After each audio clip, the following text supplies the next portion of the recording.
Hey guys, tonight we were slipping between silk sheets and scandal. Welcome to the shadowy, perfumed corners of history, where wars were not just fought with swords, but with side eyes, soft voices, and very strategic winks.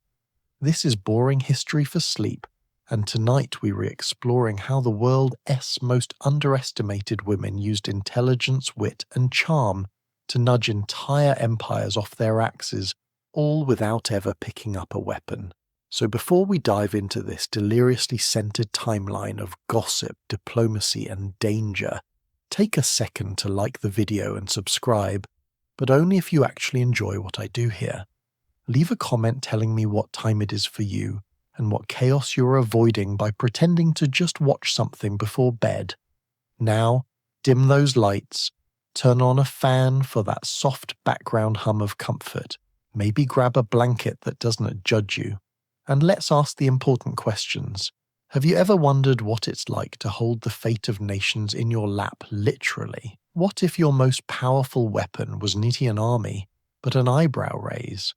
How do you seduce a king without Wi-Fi, or survive a political scandal without a publicist?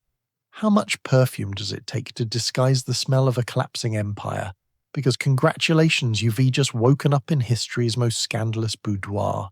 It is candlelight, not electricity. It is gossip instead of news. And every whispered word could start or stop a war. You open your eyes in Alexandria. The air smells like honey and power. Cleopatra doesn't just walk into a room, she sails into it, rolled up in a carpet and unrolled at Julius Caesar's feet, like the world's most glamorous gift wrap.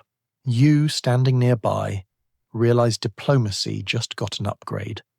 The year is 48 BCE, and Egypt is sweating politically and literally.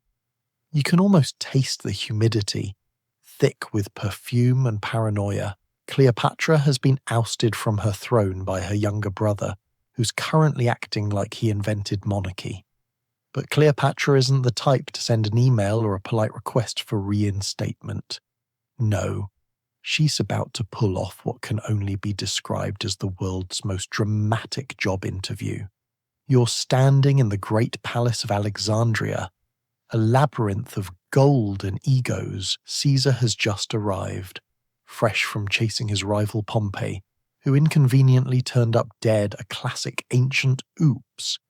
He's a man of war, tired, suspicious, and badly in need of a nap. What he gets instead is a living legend rolled into a rug. You hear a rustle, a gasp, and then there she is. Cleopatra emerges like a resurrection in silk. There's a pause. Even the guards forget to breathe. Cleopatra knows silence is a tool. She stands regal, with eyes that say, "I know exactly what I'm doing." Caesar, who's seen everything from battlefields to betrayal, has clearly not seen this. His jaw drops half an inch, which, for a Roman general, is basically a sonnet. She speaks softly, her Greek lilting like music. She's not pleading, she's presenting terms. This is not seduction in the modern sense. There's no Tinder bio that says Queen of Egypt, loves cats and world domination. This is strategy. Cleopatra understands that the first battle of any war is fought in the imagination. And right now, she's winning. You glance at Caesar, the man who crossed the Rubicon and dismantled a republic, and he is completely captivated by a 21-year-old queen who just turned personal risk into political theatre. She's talking about Egypt's stability, her rightful rule, and how the Nile doesn't care about Roman politics. You nod, pretending you understand statecraft. But mostly you are distracted by how gracefully she just saved her own life. Let's talk about presentation. Cleopatra isn't conventionally beautiful by Roman standards. They liked their women pale and plump, not golden and cunning. But she knows the science of perception. Perfume mixed from myrrh, cinnamon, and honey drifts through the room. Her voice is low and rhythmic, like she is narrating your dreams. Her eyes lock with Caesaress, and suddenly Every war in Rome feels small. Outside, the Alexandrian streets are chaos. Her brother S forces are restless. The palace walls echo with murmurs. What's she doing? How dare she? Why is Caesar smiling? You suspect they'll find out soon enough. Cleopatra knows that charm is politics in perfume forms subtle, lingering, and disarming. As night falls, you stand by the marble window. Alexandria glows like a mirage. Cleopatra and Caesar dine privately. You can almost hear the negotiation laughter mixed with logistics, flirtation braided with empire. She's not just securing her throne, she's positioning Egypt as Rome's indispensable ally. The next morning, she'll wake as co-ruler. By the end of the year, she'll have a child with Caesar, and Rome itself will be divided between admiration and outrage. You lean on the railing, the warm air brushing your face, and realize what just happened. A queen overthrew a coup with nothing but audacity and excellent carpet-folding skills. You glance at the horizon, where the sun sinks into the Nile, and you can't help but think this isn't manipulation. It is survival turned into art. In a world where men wrote history and women were footnotes, Cleopatra wrote her chapter in eyeliner and silk. And it worked. Caesar got glory. Egypt got peace. And you got front row seats to the most effective PowerPoint presentation ever delivered without slides. As the stars rise over the harbor, you exhale. You've just watched the beginning of one of the most famous partnerships in history, not forged in battle, but in brilliance. Cleopatra proved something that still holds true. Sometimes the sharpest weapon in the room isn't a sword, it is timing. And somewhere, deep in the night, you hear the faint sound of the Nile lapping against marble, as if the river itself is applauding. You wake up surrounded by Greeks sharpening swords and blaming beauty for their problems. Helen lounges nearby, sipping wine like none of this is her fault. Spoiler, it probably isn't tea. She's just the world's first scapegoat for male incompetence in logistics. It is the 12th year of what the poets call the Trojan War, but what you can see is basically a very expensive, very sweaty midlife crisis. 10,000 Greek men camping on a beach, sulking because someone stole someone else's wife, which, given their track record, is an ironic hill to die on. You stretch, trying not to inhale too deeply. The scent is a blend of bronze polish, ego, and desperation. Helen sits on a marble terrace overlooking the chaos. Her hair glints in the sun, arranged in a way that says, yes, nations are burning, but I still have standards. She's the most beautiful woman in the world. Allegedly, though, to be fair, nobody ever stopped to define the control group. You watch her adjust a bracelet bored out of her mind, while thousands of men scream her name in battle cries like a toxic comment section. You realize something crucial. Helen didn't start this war. She is in it the world's first viral controversy. Depending on who you ask, she was either abducted by Paris or ran away willingly. Either way, everyone blames her. The Greeks call her a temptress, the Trojans call her an omen, and Helen, sipping her wine, probably calls everyone else exhausting. Down on the beach, Achilles is having another tantrum. Agamemnon is shouting about honor. Odysseus is probably drafting an email about team cohesion. Meanwhile, Helen S. just trying to get through her day without being blamed for global instability. You can't help but think every workplace has its politics, but hers started a war. Let S rewind. Before this mess, Helen was a Spartan queen. She had a husband, King Menelaus, whose main hobbies included war, complaining and shouting. Then came Paris, a Trojan prince with perfect hair and the emotional stability of a fig. The gods, bored and messy, decided to use her as a prize in a divine beauty contest, because of course they did. Zeus's daughters toss golden apples, goddesses get petty, and the mortal world pays the price. It is like reality TV with more homicide. So Helen ends up in Troy willingly, unwillingly, who even knows anymore. What are certain is that men start dying spectacularly about it. You watch her walking through Troy's grand gates, everyone whispering. Some call her a goddess, others call her cursed. Helen just walks on, chin high, as if to say, I didn't ask to be this iconic. Inside the palace, life continues in surreal luxury. Servants fan her, musicians play softly, and somewhere, a messenger brings word of yet another siege attempt. You glance at her serene, detached, and slightly annoyed that her eyeliner has to survive dust storms. You wonder what she's thinking as the city shakes from catapult fire. Maybe she's wondering how many men have to die before someone admits it's not actually about her. At night, Troy glows under torchlight. From the balcony you can see ships burning on the horizon, thousands of lives lost over the world's most overinterpreted romance. Helen looks out silent. You realize she's not vain. She's haunted. Every myth written about her steals her voice, turns her into a symbol of lust or betrayal. But here, now, she's just a woman trying to exist in a story she didn't write. One day, she's brought before the elders of Troy, accused of cursing the city. She doesn't cry or plead. She says, if my face can destroy 1,000 ships, perhaps it is your pride that lit the sails. The room falls silent. Somewhere, Homer probably scribbles that down wrong.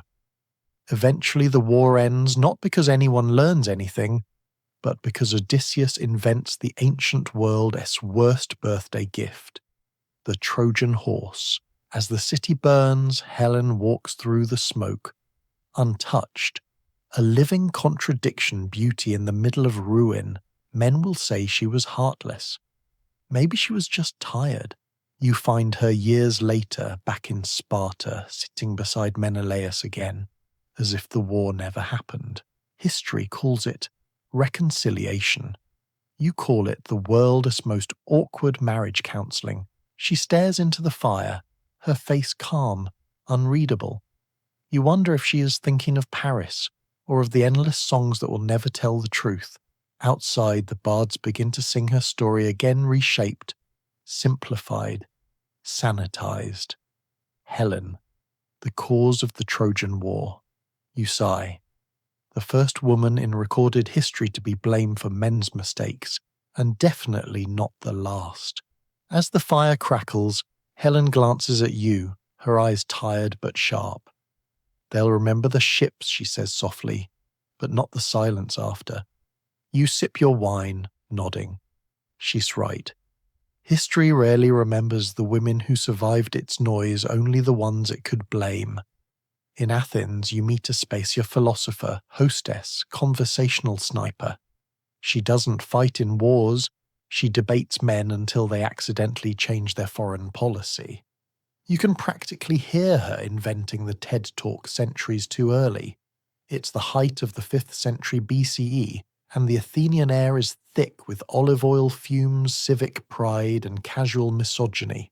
The Parthenon glitters on the Acropolis like a giant "we are better than Sparta" billboard, and down below, the men of Athens are busy congratulating themselves for inventing democracy, conveniently forgetting that half the population isn't invited to participate.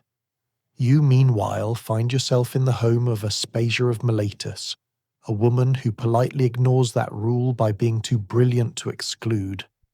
Aspasia isn't technically an Athenian citizen.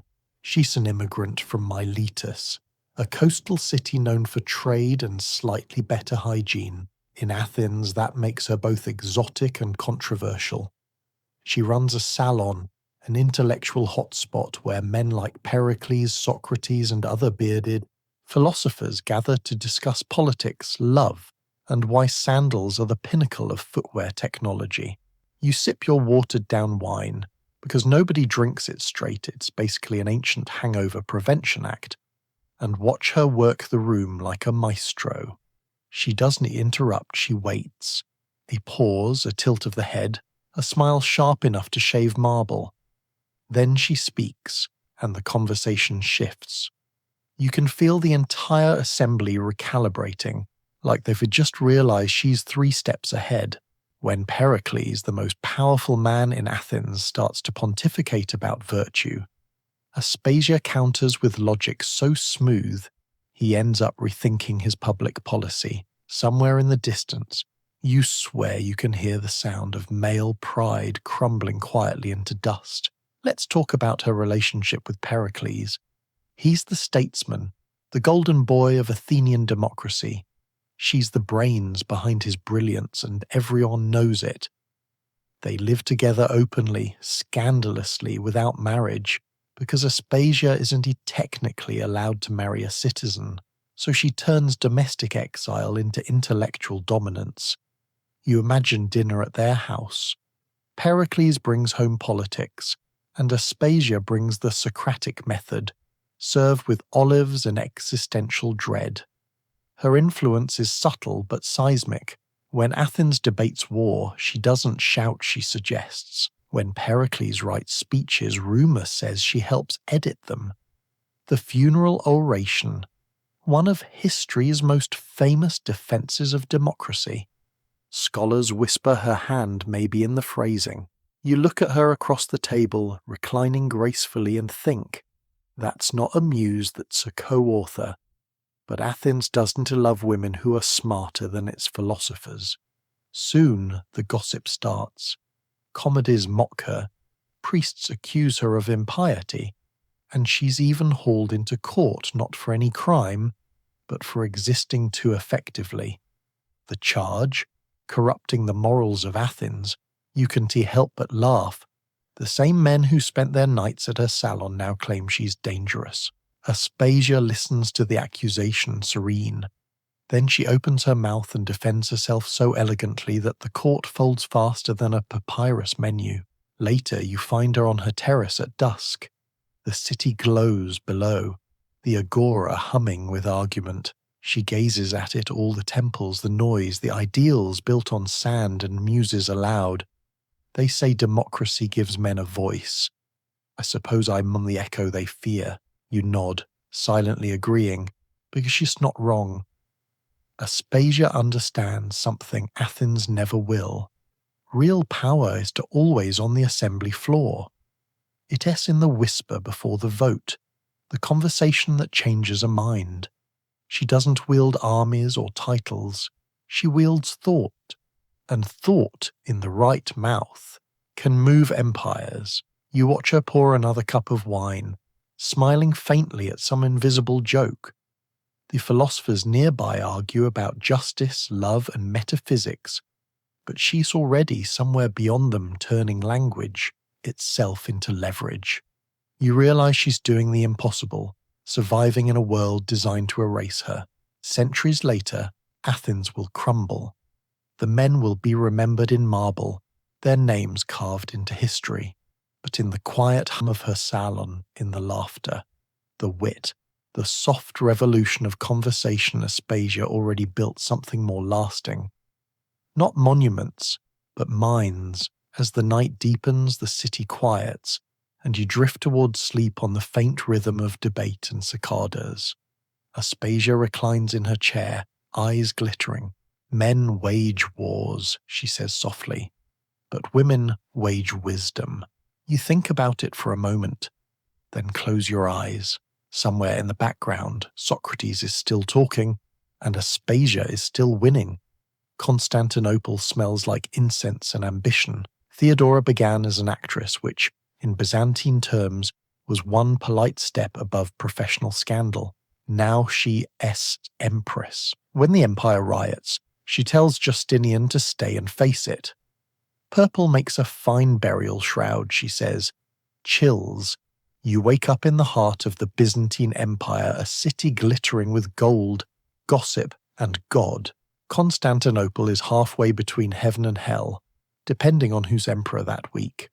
The streets shimmer with mosaics and incense smoke, and the population smells faintly of devotion and goat. This is the center of the world, the empire's brain, heart, and stomach, all fed by politics and paranoia, and at the center of that center stands Theodora, once a performer in the city's raucous theatres, or depending on which historian you ask, a performer in the broader sense Theodora's early life was the kind of story that makes prudes clutch their prayer beads. She was born into the chaos of the circus factions, the blues and greens, fanatical sports teams who double as street gangs and political parties. Her father was a bear trainer.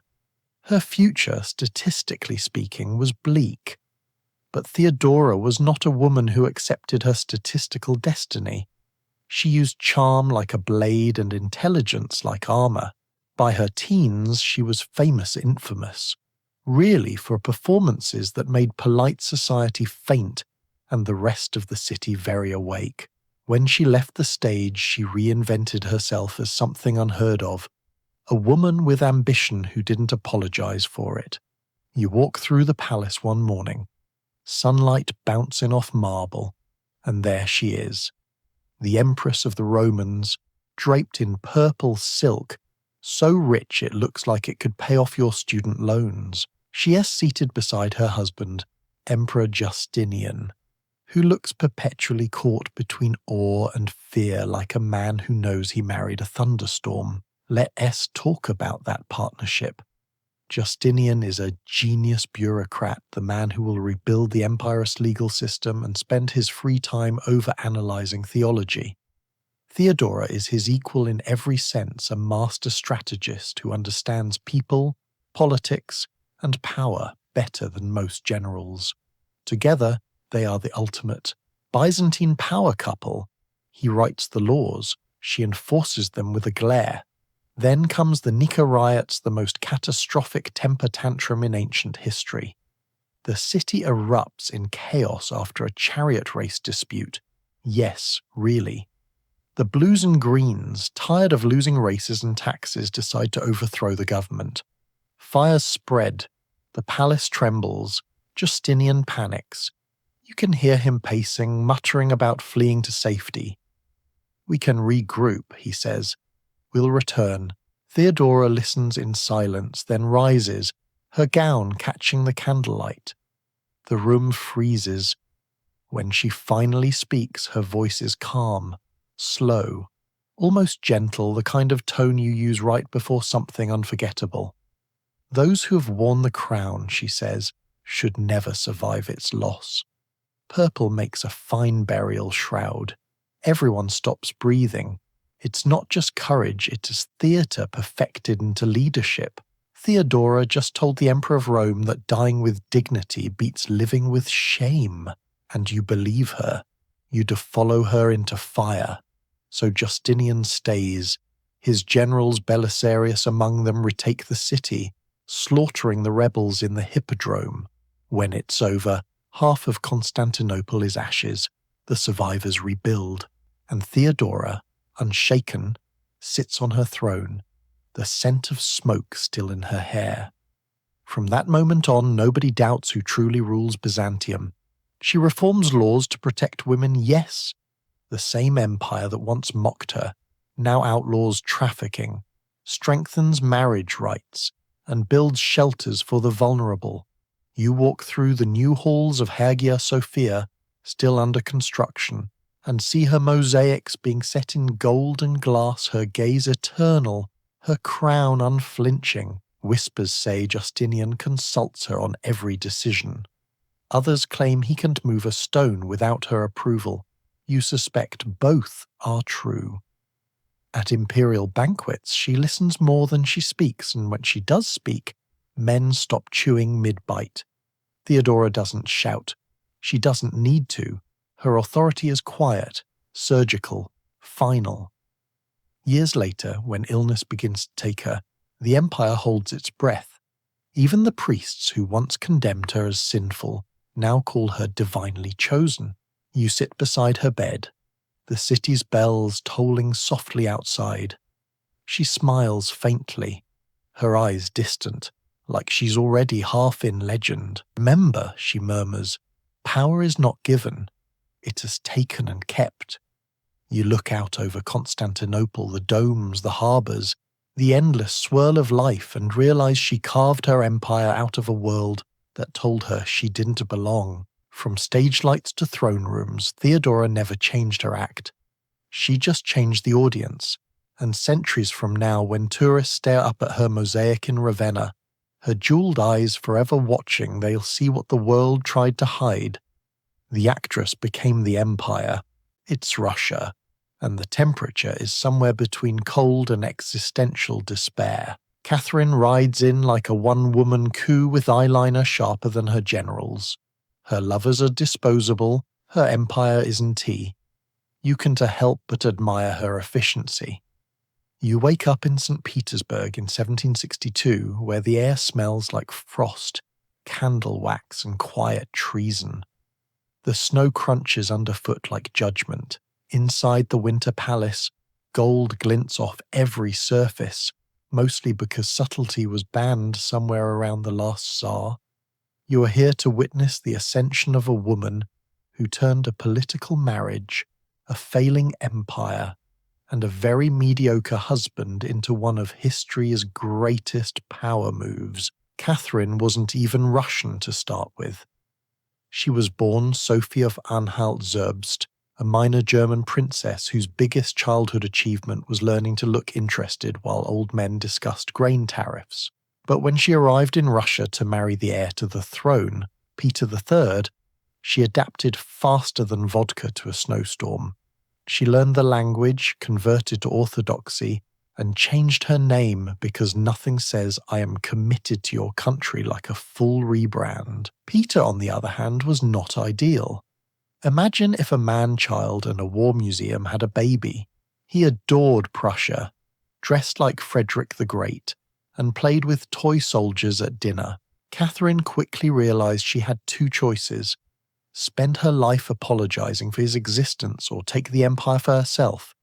Naturally, she chose Empress. The coup was elegant chaos. In July 1762, Catherine rode out in full military uniform, rallying the guards to her side. Peter fled without even finishing his breakfast. Within days, she was crowned ruler of all Russia. No bloodbath, no drawn-out drama, just a polite, efficient reshuffling of history. You watch from the sidelines, stunned, as she ascends the throne with the kind of calm usually reserved for people ordering takeout. From that day forward, Catherine ruled with a combination of intellect, strategy, and immaculate posture. She wasn't just a monarch, she was an Enlightenment influencer. She corresponded with Voltaire, hosted philosophers, and pretended not to notice that half of Europe was terrified of her competence. You can practically see her penning letters by candlelight, scolding Rousseau for being too dramatic. Her reforms were sweeping. She modernized administration, promoted education, and founded the Smolny Institute, the first school for women in Russia. You walk the halls and see young girls reading, debating, learning a quiet revolution in progress. Catherine knew knowledge was power, and she planned to distribute both liberally. Of course, her love life was just as legendary as her policies. She had a series of favourites, as they were politely called hand-picked men who served as both advisors and very dedicated assistants. Each was rewarded handsomely upon dismissal. You imagine her keeping a ledger titled Romance, Real Estate, methodically checking off names and estates. Catherine didn't fall in love, she curated it. But she wasn't heartless. Her relationship with Grigory Potemkin's soldier, statesman, and possible soulmate was something deeper. Together they conquered Crimea, redesigned cities, and flirted via military dispatches. You picture her writing orders that read half like strategy, half like poetry. Their partnership blurred every line between politics and passion. Still, ruling an empire the size of a frozen continent wasn't easy.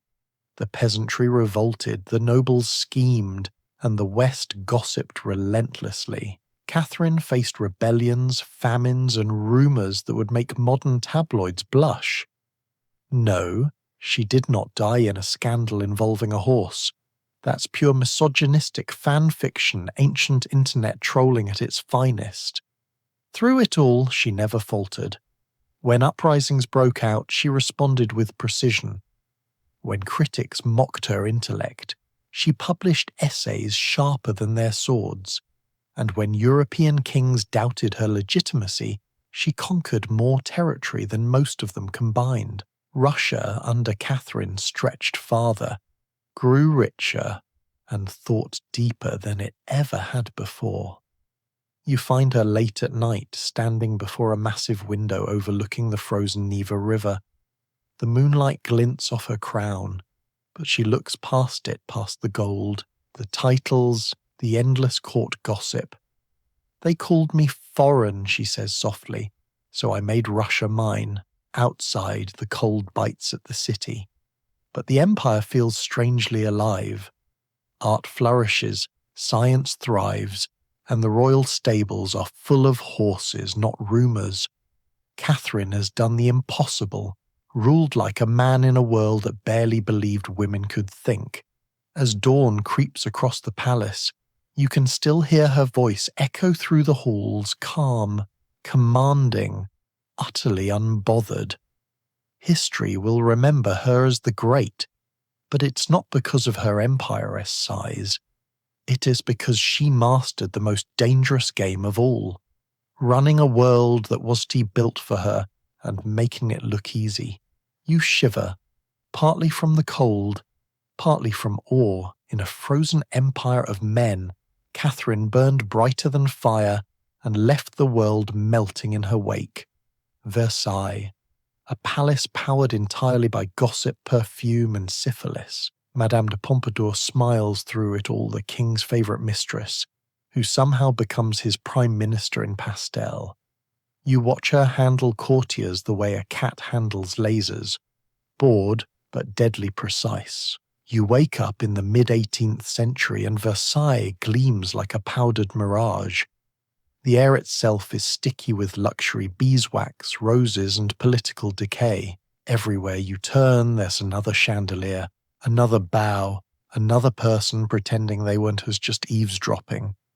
You're in the epicenter of French power, and it smells like lavender, lies, and desperation. And in the middle of this scented storm is Jean-Antoinette Poisson, better known as Madame de Pompadour. She's not royal, not noble, not even particularly rich, but she's spectacularly clever. She reads, paints, hosts philosophers, and can charm a room faster than most men can ruin one. The king, Louis XIV, first spots her at a masked ball which, honestly, feels metaphorically perfect for how this entire court operates. Rumour says she arrived in a pink carriage shaped like a seashell, wearing a gown that shimmered like frosting. The king, ever the connoisseur of distraction, was instantly smitten. Within weeks, Jeanne becomes his official mistress, the maîtresse en titre, which is French for woman currently doing the emotional labour of running France. You trail her through the mirrored halls of Versailles, where she glides like she's on invisible rails. Courtiers whisper as she passes, the nobles despise her, the priests condemn her, and the perfumers adore her. Yet none of them can outmaneuver her. Pompadour has mastered the most dangerous art form in the world, surviving proximity to absolute power. Let us pause to appreciate the context. France, at this point, is a mood swing with taxes. Louis XV is perpetually distracted by hunting, women, or existential dread, and the government is basically running on decorative fumes. Enter Pompadour, a woman who can soothe his melancholy, organise his schedule, and steer entire foreign policies between breakfast and dessert. She turns flirtation into governance. Her apartment in Versailles becomes the unofficial nerve centre of the kingdom. Ministers, artists, and philosophers pass through like ideas through a salon. Voltaire writes plays for her. The Encyclopédie, the Enlightenment's great project of reason, survives largely because she convinces the king not to ban it. You realize, somewhere between the candied fruit and political pamphlets, that she's not just decorating history, she's directing it. Her power isn't loud, it's lacquered. She advises the king on colonial wars, on treaties, on art commissions. She builds porcelain factories, funds architecture, and sponsors ballet. Her taste becomes the national aesthetic. Soft pastels, curved lines, and expensive comfort. Rococo, a style often dismissed as frivolous, is actually her political manifesto. If you can fix France's problems, you can at least make them look gorgeous. But Versailles is a carnivorous ecosystem. Every smile hides a dagger. The moment Pompadour's looks begin to fade, the whispers start again. Rivals wait for her to fall, but she doesn't. When she realizes she can no longer be the king's lover, she becomes his friend, his advisor, his emotional support strategist. You watch her pivot seamlessly, as if she is changing costumes between acts. She stays indispensable by becoming irreplaceable. At dinner one night, as powdered courtiers titter behind fans, Louis leans toward her. "You're the only one who never bores me," he says. She smiles faintly, knowing exactly how much that sentence is worth in political capital. She also knows her limits. When the 7 Years' War begins a global disaster wrapped in powdered wigs, she supports military reform, art patronage, and diplomatic efforts, all while being blamed for every failure. Pamphlets circulate calling her Madame Deficit. Marie Antoinette will later inherit both the insult and the consequences. Still, she endures. She even faces the clergy's scorn for not being sufficiently repentant about her sinful influence. Her response? Funding hospitals and artists while looking fabulous. You find her one evening sitting by candlelight, painting miniature portraits in her study. She is older now, her health failing, but her mind as sharp as ever. "I was born common," she says, "but I die indispensable." There's no vanity in her tone, just quiet satisfaction. When she finally passes in 1764, Louis XV weeps genuinely. The carriage carrying her coffin breaks down in the rain, on its way from Versailles, and the king watches from the window, whispering, "She will have no fair weather for her last journey."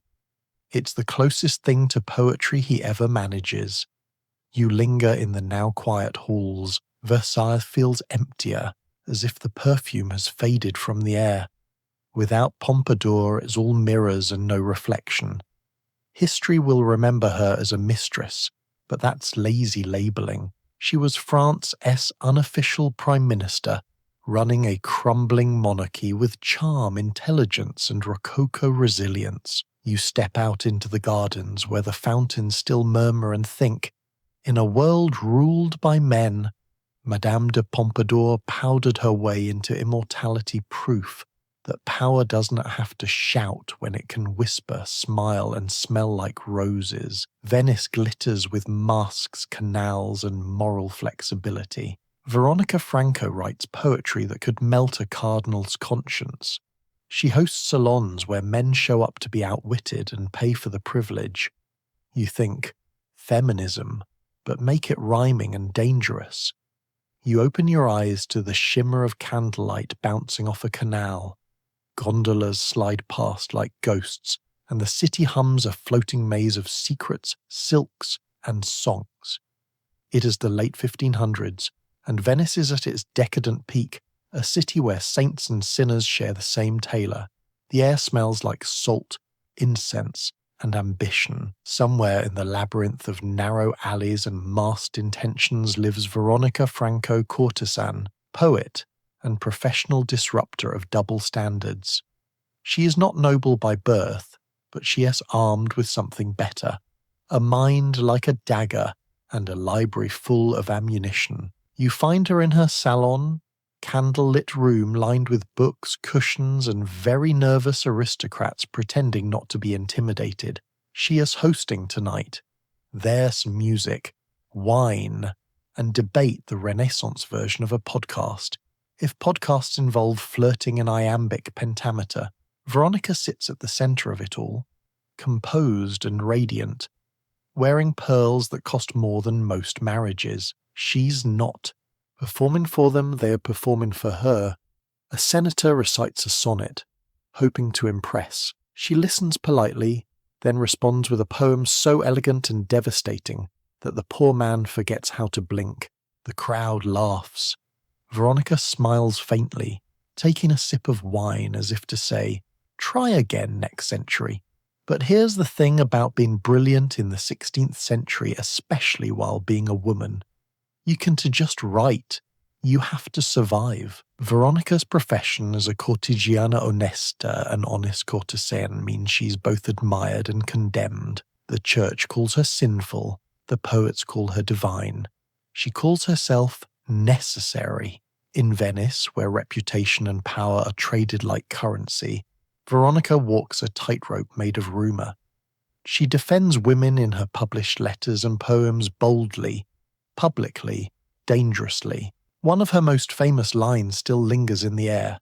"Let men discover that women have tongues too." You raise your glass to that one. Her home becomes a refuge for artists and thinkers, a place where women are more than decoration. You watch her debate theology with a bishop, seduce a duke into donating to an orphanage, and critique a poet, a Smita, so savagely that you are not sure if he is blushing or bleeding. Venice elite can decide whether to worship or destroy her, so they do both. Outside, plague whispers through the canals. The city tightens its moral belt, which, in practice, means blaming women for everything again. When war and disease rattle Venice, Veronica becomes an easy target. The Inquisition accuses her of witchcraft because nothing terrifies fragile men like an educated woman with a spine. You stand in the tribunal chamber, the air heavy with incense and hypocrisy. Veronica faces her judges in black silk, unflinching. "I am guilty," she says softly, "only of thinking." The room goes quiet.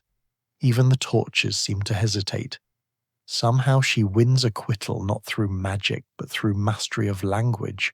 Later you find her walking the docks at dusk, her reflection rippling across the water. Venice glows behind her, beautiful and corrupt.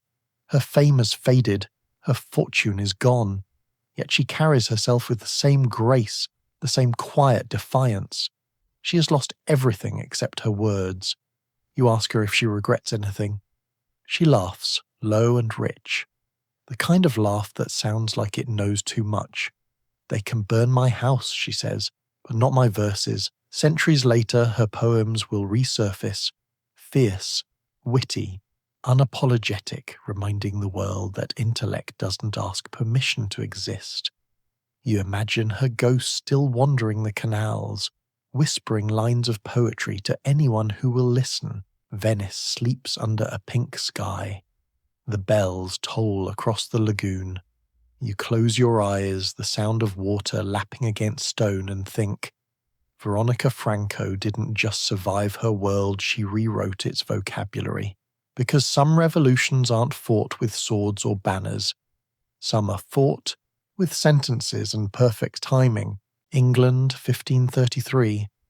Anne Boleyn flirts with Henry VIII so effectively that the entire church system collapses. You'd call that commitment to the bit. She loses her head eventually, but you suspect she knew the risk. Power is expensive.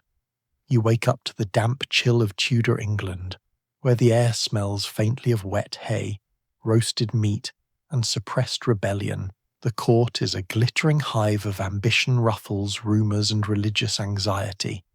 You find yourself at the centre of it all. The court of King Henry VIII, a man who treats wives the way most people treat socks. And there, in the middle of the chaos, stands Anne Boleyn, sharp as a dagger and twice as beautiful. Anne isn't your average Tudor noblewoman. She spent her youth in France, soaking up Renaissance sophistication like a sponge in Chanel No. 5. She speaks multiple languages, plays music, writes letters full of dangerous charm, and wears French hoods that scandalize the conservatives. You can practically hear the courtiers whispering, "She is too smart, she's too bold, she's interesting," which in 16th century England is basically a felony. Henry VIII, married to Queen Catherine of Aragon for 20 years, notices Anne one day and promptly forgets all previous vows, morals, and basic political stability. He starts sending her love letters, earnest, slightly sweaty prose about loyalty and longing, and Anne does something shocking. She says no, not because she is shy, but because she is strategic. You watch as Anne turns royal lust into leverage. She refuses to be a mistress. If Henry wants her, he'll have to make her queen. It's like telling your boss you'll only come to the company retreat if he burns down HR and builds a new one around your desk. And somehow, it works. The problem? There's already a queen. And the Pope says divorcing her is a no-go. So Henry, in his infinite subtlety, decides to create an entirely new church. You blink, realizing that one woman's ability to hold eye contact has just caused a full-scale theological schism. Monks are panicking. Bishops are fainting. Europe is gossiping. Anne just keeps smiling. When she finally marries Henry, the court explodes with both admiration and resentment. She is crowned Queen of England in a ceremony dripping with gold, incense, and passive-aggressive clergy. You stand in the crowd thinking, this is either the beginning of a new era or the world's most dramatic HR violation. Spoiler, it is both. Anne uses her brief reign to champion education and reform. She sponsors scholars, helps distribute English Bibles, and pushes for moral accountability in a court that has the moral consistency of wet bread. She's politically savvy, advising Henry, promoting allies, managing factions, but she's also walking on a sword's edge. Every smile is dissected, every miscarriage rumoured to be punishment from God. You sit beside her one evening in her private chambers. The tapestries flicker in candlelight. She's reading a book of reformist theology, her face both tired and alive. "They think I bewitched him," she says quietly. "Perhaps I did, but not with spells with thought." You nod because you know it's true. Anne's power came not from enchantment, but from intellect, a quality that terrified men more than any potion. But the tides turn fast in Tudor England. Henry grows restless, as he always does. When Anne fails to give him a surviving son, the whispers return. Her enemies, and there are many, circle like vultures in brocade. Henry's eyes wander toward Jane Seymour, who's about as exciting as oatmeal but twice as safe. Then, the unthinkable. Charges of adultery, treason, and incest. You hear them read aloud in court, absurd and vicious. Anne stands tall, her dark eyes defiant, her dignity intact even as her world collapses. "If I am found guilty," she says, "may God forgive those who have condemned me." You feel a chill crawl down your spine. May 19th, 1536. The Tower of London is silent.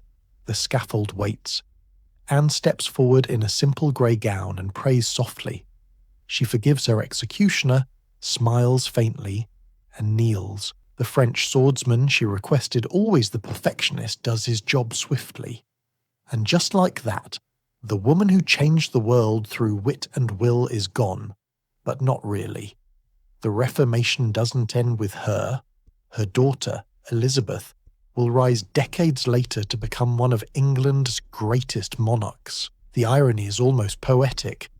Anne was killed for failing to bear a son, and her daughter becomes the ultimate heir. You linger as the bells toll over the Thames. The river carries whispers of her legacy. Courage, intellect, defiance. Anne Boleyn didn't survive the game, but she rewrote the rules. You exhale, the chill of Tudor air still clinging to you, and think, she lost her head. Yes, but never her composure. And honestly, that is a power move no king could ever match. Paris, 1917.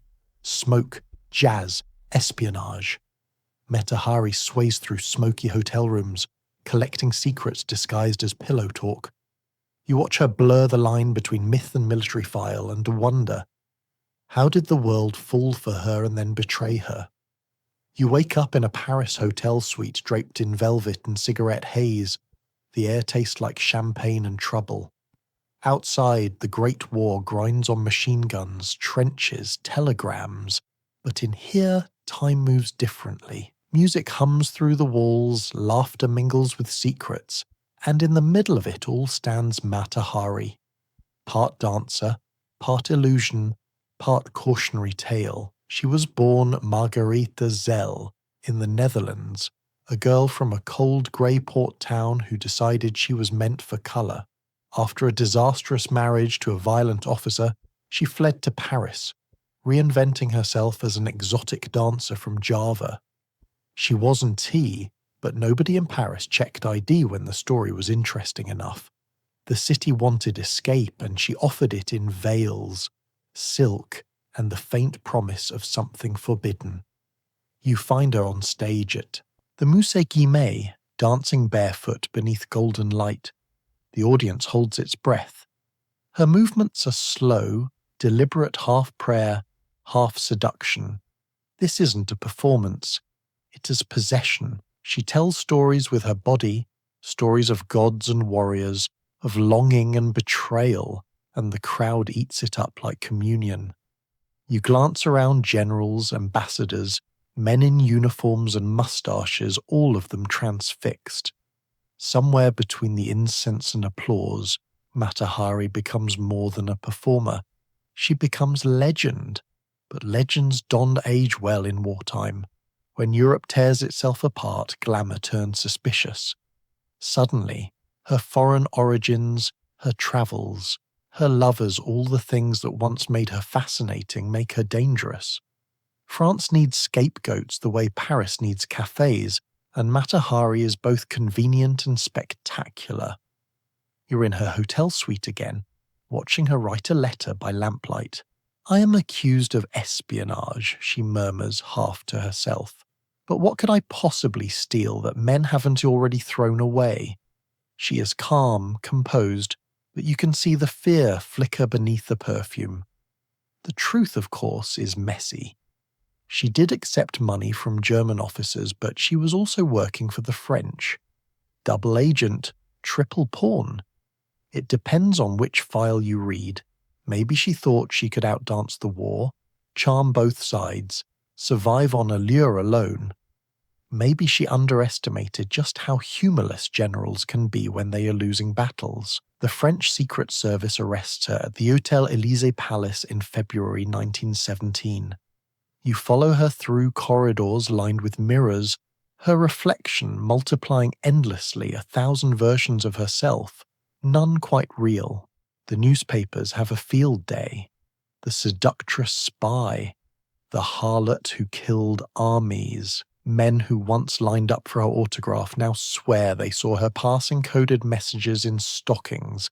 At her trial, it is no evidence that convicts her. It's myth. The prosecution reads her letters aloud, twisting romance into treason. The jury listens, hungry for a story, not justice. Mata sits quietly, her chin high, a queen on borrowed time. She doesn't break. She doesn't plead. She simply says, "A courtesan? Yes. But a spy? Never." You're there on the morning of her execution. October 15th, 1917. The fog is thick, the kind that makes Paris look like it is holding its breath. Meta stands before the firing squad in a dark coat and tailored skirt. She refuses the blindfold. Her hair is perfectly arranged. Someone whispers that she smiled at the soldiers, the same soldiers who used to watch her dance. The command is given, a crack of rifles. Silence, you exhale. The myth collapses into stillness. But even as her body falls, her legend keeps moving through headlines, gossip, and the endless echo of fascination. The femme fatale, the dangerous woman, the scapegoat in silk. History eats her alive, then burps out her name as shorthand for betrayal. Decades later, her file will be unsealed. Historians will find no proof of espionage, no secret codes, no assassinated generals, just a woman who tried to survive a man's war with charm as her only weapon. You stand on a quiet Paris street as dawn breaks, watching the light touch the rooftops. The war will end soon. The myths will stay. Somewhere, maybe in the lingering haze of an old cabaret, you can almost hear her voice. I was not a spy. I was a woman, and that was enough to condemn me. You shiver, pull your coat tighter, and walk into the mist, because if history teaches anything, it is this. Beauty can open doors, but it can also mark the exit. Munich smells like beer and revolution. Lola Montez twirls onto the scene a dancer so fiery she makes King Ludwig forget he's supposed to be ruling something. When she leaves, Bavaria's monarchy wobbles like a drunk on cobblestones. You wake up in 1840s Bavaria, a land of lederhosen, monarchic instability, and very serious facial hair. The air is thick with the aroma of hops and dissatisfaction, the prelude to revolution. The cobblestones echo with boots and brass bands, and somewhere amid all this polite German order, a storm named Lola Montez has just arrived. Her real name isn't a Lola. It is Eliza Gilbert, born in Ireland because, of course, the woman who will set Bavaria on fire starts in a rain-soaked country that breeds professional charmers and professional chaos in equal measure. She reinvented herself as a Spanish dancer, complete with castanets, confidence, and a backstory so dramatic it deserved its own opera. Paris adored her, London banned her, and Munich wasn't ready. You see her first in a crowded theatre, performing her famous spider dance, a performance so scandalous that half the audience faints and the other half writes letters about it to the newspaper. She twirls, hair flying, eyes blazing, her skirts swirling dangerously close to politics. Somewhere in the royal box, King Ludwig the Fen of Bavaria art lover, idealist, part-time poet, and full-time midlife crisis forgets how to blink. By the next morning, Lola Montez is in his palace. Within a week, she is his mistress. Within a month, she's running Bavaria like it's her personal rehearsal space. You watch courtiers whisper in powdered horror as she strides through the palace halls in riding boots, smoking cigars, and calling everyone darling. Ludwig, normally the image of regal restraint, becomes a giddy schoolboy in love. He writes her poetry. He paints her portraits. He even makes her a countess, a move roughly equivalent to giving a tornado a title.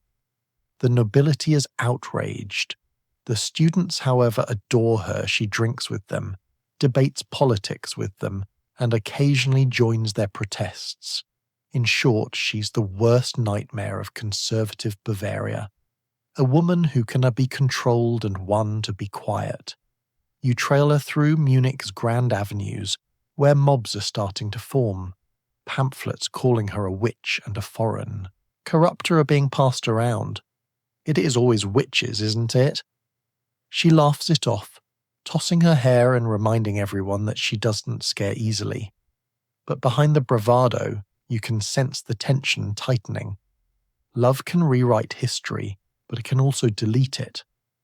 At the height of her power, Lola influences everything: art, policy, even Ludwig's wardrobe. She convinces him to fund universities and liberal causes, but her presence overshadows his reforms. The court grows resentful. The people grow restless. Eventually, protests erupt. "Down with Lola," the crowd shout, which seems deeply unfair, given that she never actually governed, but perception, as always, beats reality. In 1848, Europe catches fire with revolution. Munich is no exception. The king's advisors plead with him to banish her. Ludwig refuses until he's forced to abdicate altogether. You can almost see the heartbreak in his trembling hands as he signs away the throne. Lola flees Bavaria in disguise, the same way she entered history. Dramatically, she moves through Switzerland, then England, then America, a perpetual motion machine of scandal and survival. One year she is lecturing on morality in San Francisco. The next she is breaking hearts in New York. You sit in a crowded theatre decades later, watching her give one of her moral improvement talks, and can tell if she believes a word of it. But the crowd eats it up anyway. She dies young, 42, in relative obscurity, her name reduced to gossip and ghost stories. But here's the thing.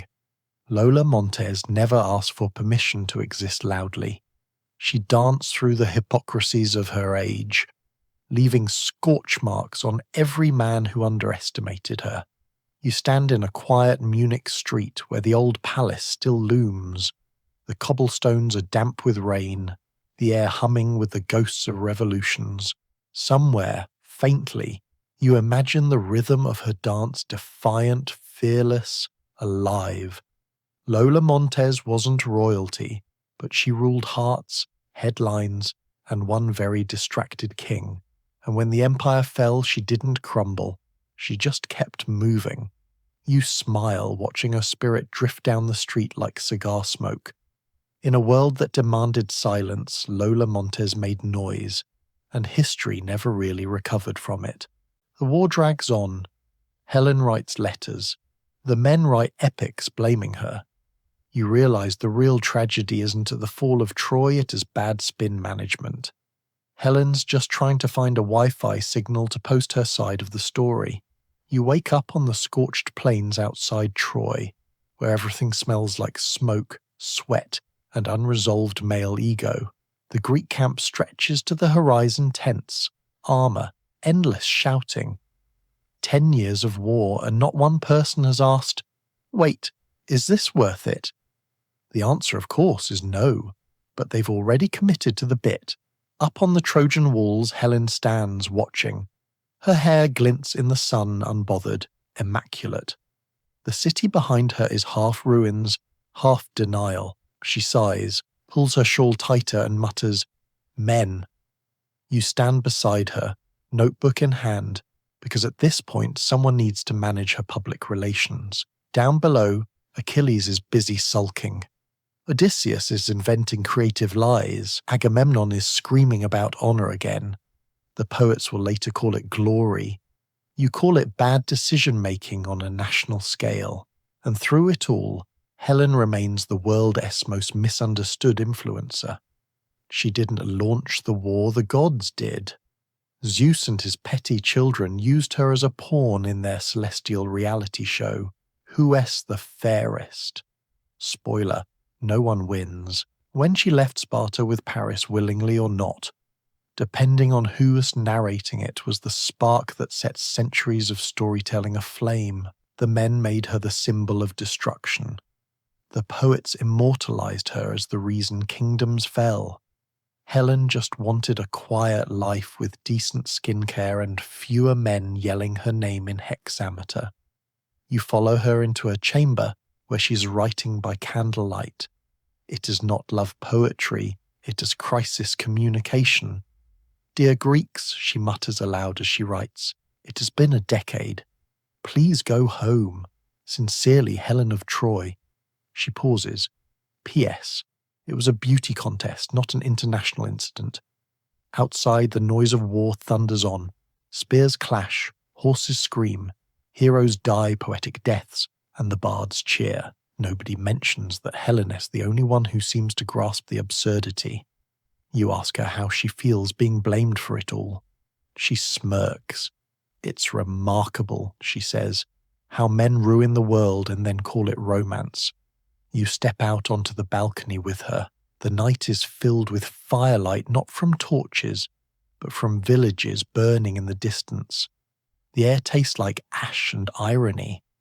Below, Paris is making another overconfident speech about honor. Helen listens, then mutters, "Have you heard better lines from priests? You don't argue. Let's talk image control. Helen's biggest problem isn't her reputation. It is her narrators. Homer, bless him, was writing a bestseller, not a biography. Every retelling turns her into something else: temptress, traitor, victim, muse. She is a blank page onto which men project their moral essays. You can almost hear her thinking, if I'd known I'd started a 1,000-year PR crisis, I would have stayed in bed. And yet, she endures. Even now, surrounded by chaos, she carries herself with calm that borders on defiance. She's seen too much death to romanticize it anymore.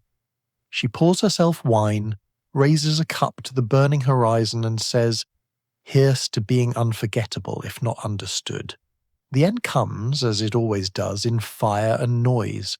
The wooden horse rolls through the gates, and the Trojans cheer because apparently no one in this entire war has ever heard of checking for suspicious gifts. Helen watches silently.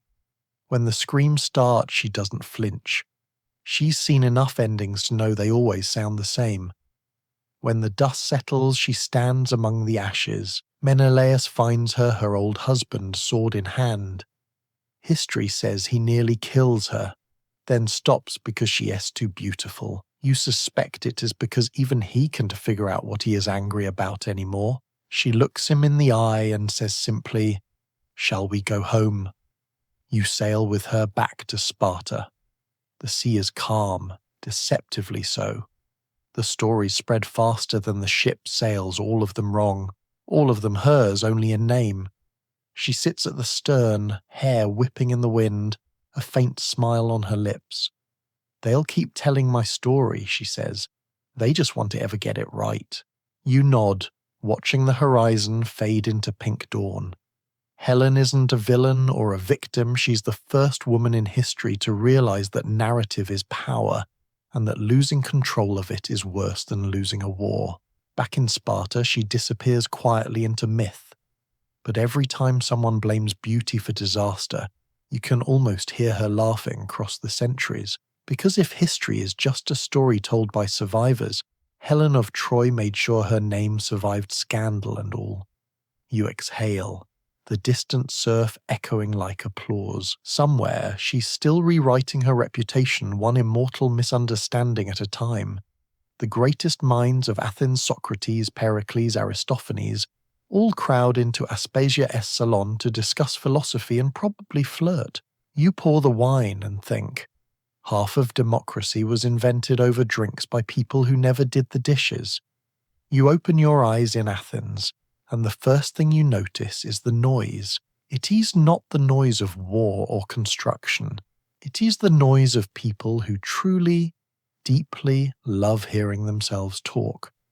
Welcome to the intellectual capital of the ancient world, where arguments are sport, opinions are fashion, and logic is a party trick. Tonight, you're at the most exclusive event in town, Aspasia's salon. No invitations, no togas required, just a sharp mind and a tolerance for diluted wine. The room glows with lamplight, smelling faintly of olive oil, figs, and philosophical tension. Cushions are scattered across the floor, lyres hum softly in the corner, and the air vibrates with words. Aspasia sits at the center of it all, reclining gracefully on a couch, wearing a knowing smile that says she's already won every argument that will happen tonight. To her right, Pericles, the statesman and her not-so-secret partner, adjusting his laurel wreath like he's auditioning for the Bachelor Democracy edition. To her left, Socrates, barefoot, bearded, and looking like he hasn't bathed since the last eclipse. "Let us talk about virtue," Socrates says, sipping from his cup of wine-water mixture. "Can one truly know it without living it?" Aristophanes rolls his eyes. "Virtue is what people talk about before they do the opposite," he mutters. The room chuckles. You pour yourself another cup, realizing you're in the middle of history's most chaotic group chat. Aspasia raises her hand and the room quiets. "Gentlemen," she begins, her voice smooth as honey but sharper than marble. "Perhaps virtue begins with listening. A soft sting of silence follows the ancient Greek equivalent of dropping the mic. You watch the exchange unfold with delight. Aspasia doesn't just debate, she orchestrates. She challenges Pericles on policy, teases Socrates into clarity, and deflects Aristophanes' jokes with devastating grace. Every line of dialogue feels like a duel fought with silk gloves. You realize you're not just watching conversation, you're watching democracy in rehearsal. As the night deepens, the room fills with laughter and spilled wine. Topics range wildly: justice, art, love, the role of women. At one point, Aristophanes accuses Pericles of building too many statues of himself. Pericles retorts, "It is not vanity if they be accurate. You nearly choke on your grapes. Aspasia as a salon isn't just entertainment. It is education disguised as indulgence." She uses wit as diplomacy, guiding these men toward insight without them realizing she's doing it. When Pericles later delivers his famous funeral oration, the one students will quote for millennia, rumor says Aspasia helped him write it. Listening to her tonight, you don't doubt it for a second. "Do you believe in love, Aspasia?" Socrates asks suddenly. He's leaning forward, eyes gleaming with curiosity and mischief. She smiles faintly. "I believe in reason," she says, "but sometimes love makes the better argument." The room laughs, but you can feel a flicker of envy. These men worship her mind, but few will ever admit it publicly. Outside, Athens hums merchants closing shops, torches flickering, dogs barking in the distance. Inside, ideas bounce off the walls like fireflies. You're drunk, but not on wine, on the sheer brilliance of it all. The notion that philosophy, politics, and pillow talk could share the same space feels absurdly modern. By midnight, the couches are littered with snoozing scholars. Socrates is still talking to a half-asleep sculptor about the nature of truth. Pericles and Aspasia exchange glances, an entire political philosophy in a look. Aristophanes mutters something about writing a play where politicians are replaced by honest goats. Aspasia leans toward you and whispers, "They'll write plays about us, but they'll never understand." You ask, "Understand what?" She smiles, tracing her finger along the rim of her wine cup. That power doesn't need to roar. Sometimes it just needs to laugh last. The night fades into dawn. The last oil lamp sputters out. You step into the cool Athenian air, your head buzzing with the ghosts of future democracies. Somewhere behind you, Aspasia's laughter echoes light, knowing, eternal. You realize that in her living room amid gossip, wit, and spilled wine, the foundations of freedom were poured. Not by speeches in marble halls, but by a woman who turned conversation into revolution. You take a deep breath, smiling. If democracy was born in Athens, it was raised in Aspasia's parlor, nurtured by charm, wit, and a generous supply of wine. The Nile glows under torchlight.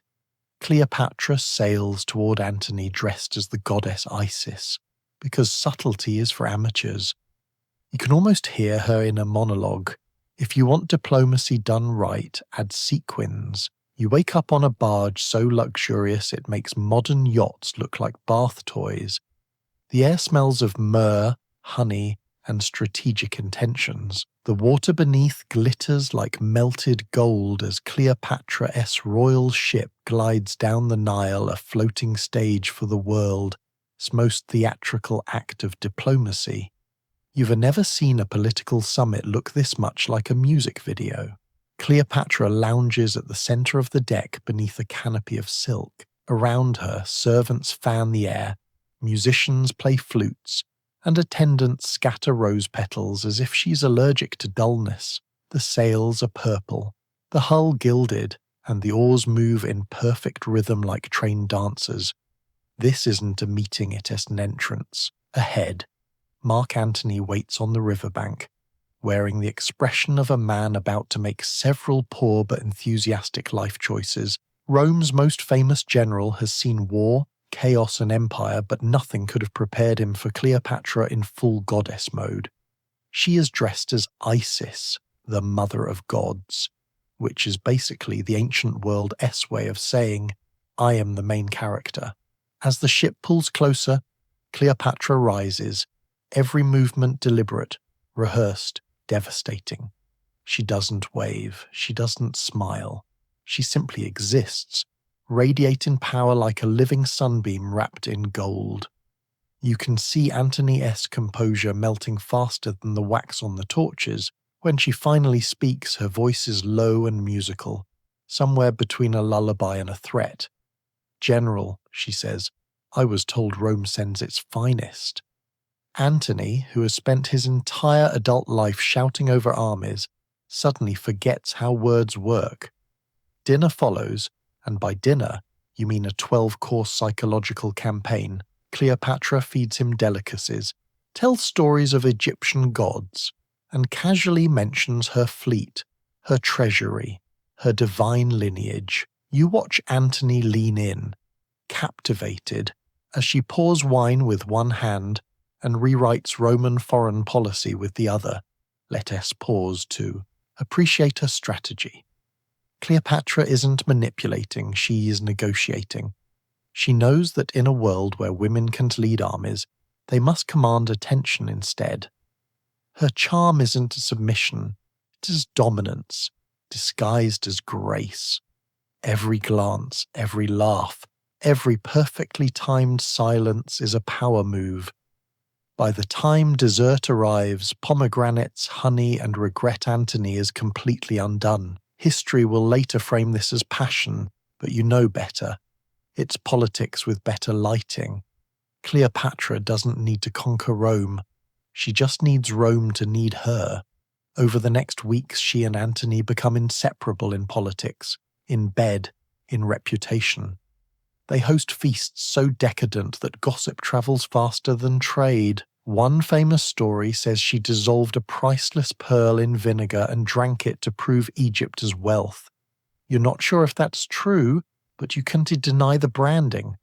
Cleopatra, luxury you can't afford to ignore. Rome, meanwhile, panics. The senators clutch their togas, hissing about witchcraft and corruption. She bewitched him. They cry, which in translation means, she is smarter than we are, and it is uncomfortable.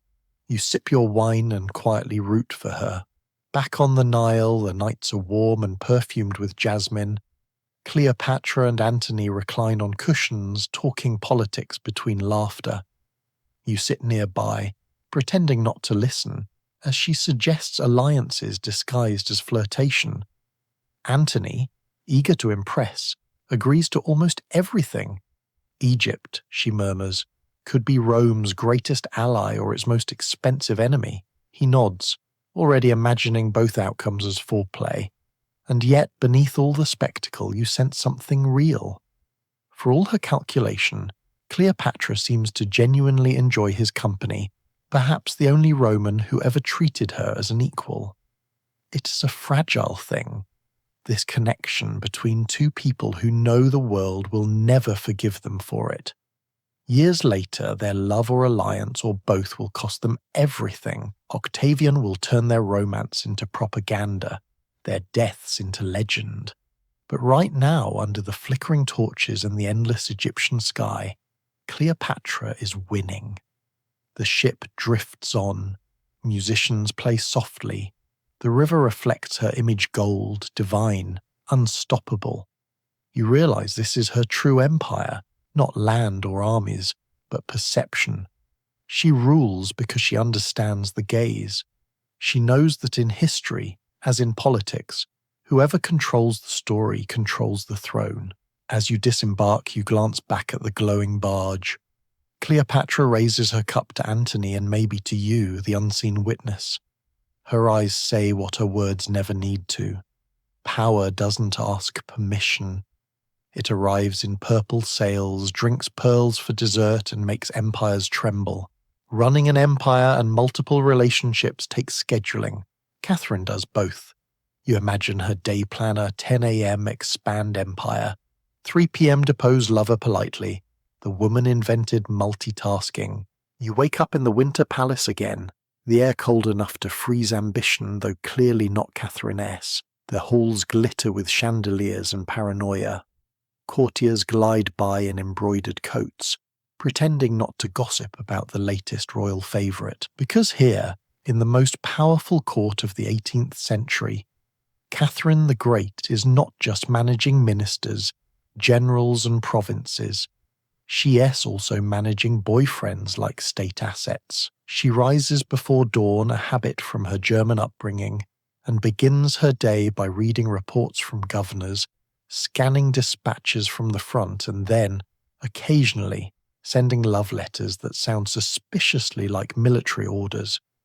"My dear," one begins, "I expect your obedience, diligence, and discretion." You're not sure if that S addressed to a general or a lover. Possibly both. Catherine S. approach to romance is revolutionary, pragmatic, organised, and occasionally brutal. She doesn't fall in love so much as hire it. Her lover's favourites, as the polite term goes, are chosen with the same scrutiny she applies to selecting ministers. Handsome, yes.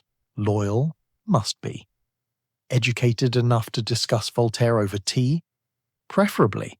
And above all, replaceable. Her first major love affair with Grigory Orlov is the kind of relationship that would fuel several seasons of a prestige drama.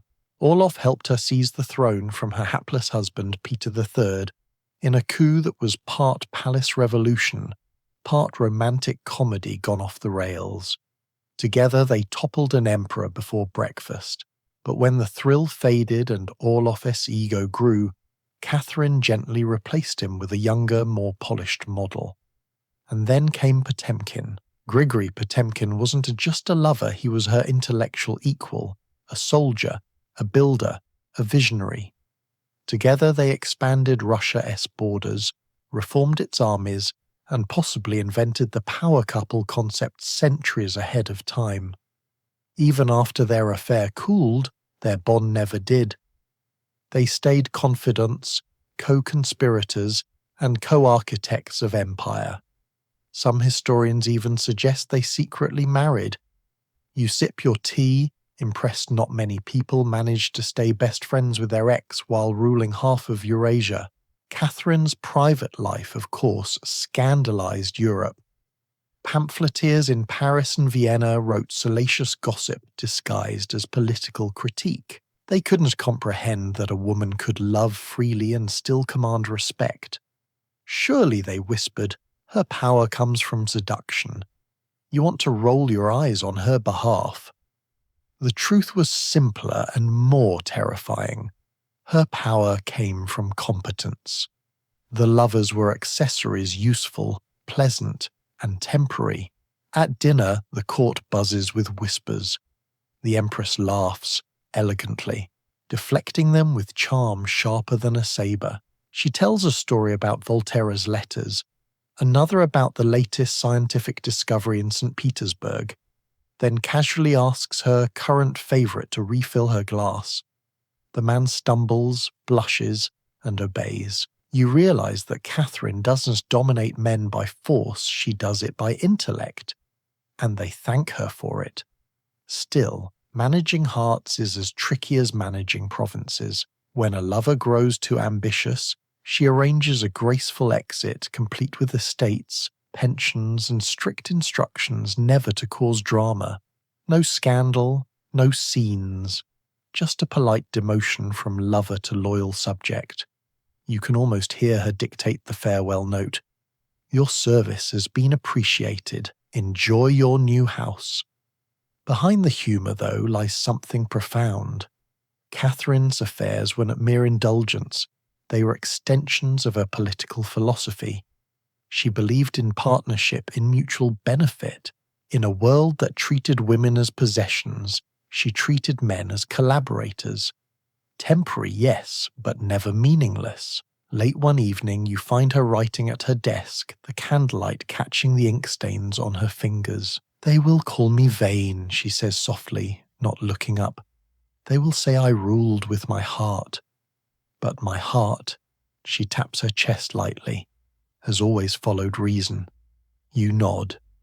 Outside, snow falls silently over St. Petersburg, a city she built, brick by freezing brick. Inside, the Empress keeps writing. Maybe it's a decree, maybe it's a love letter, maybe both. And you can help but think, Catherine didn't just master empire and emotion, she merged them into one seamless system. To her, ruling Russia and managing romance were the same task.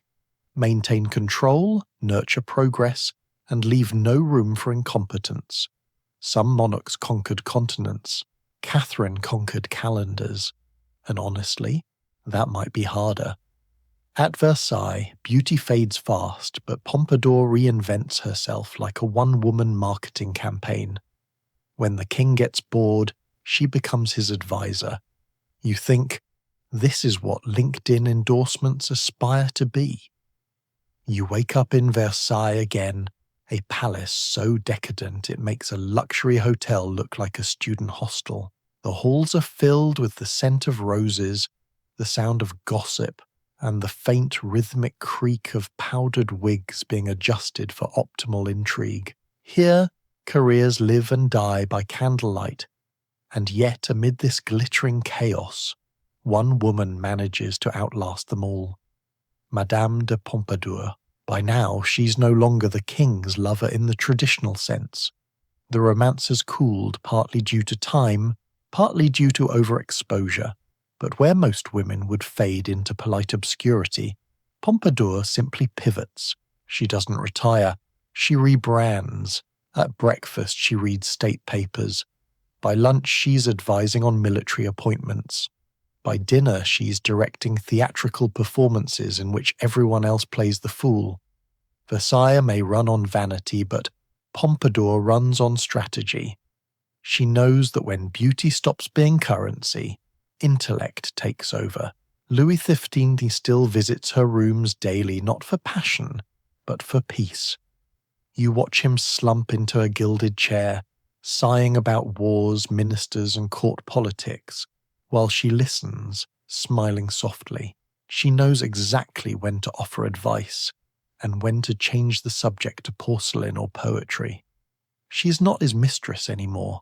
She's his therapist with better jewelry. Her survival is a masterclass in adaptability. She commissions architects, curates art, and advises on France's image abroad. She transforms from royal ornament to cultural institution, and while other courtiers plot her downfall, she wins over the king's ministers with charm, wit, and occasionally bribes disguised as favours. Let's be clear, Versailles is a shark tank with chandeliers. Once a favourite loses favour, the court devours them like dessert. Yet Pompadour remains untouchable.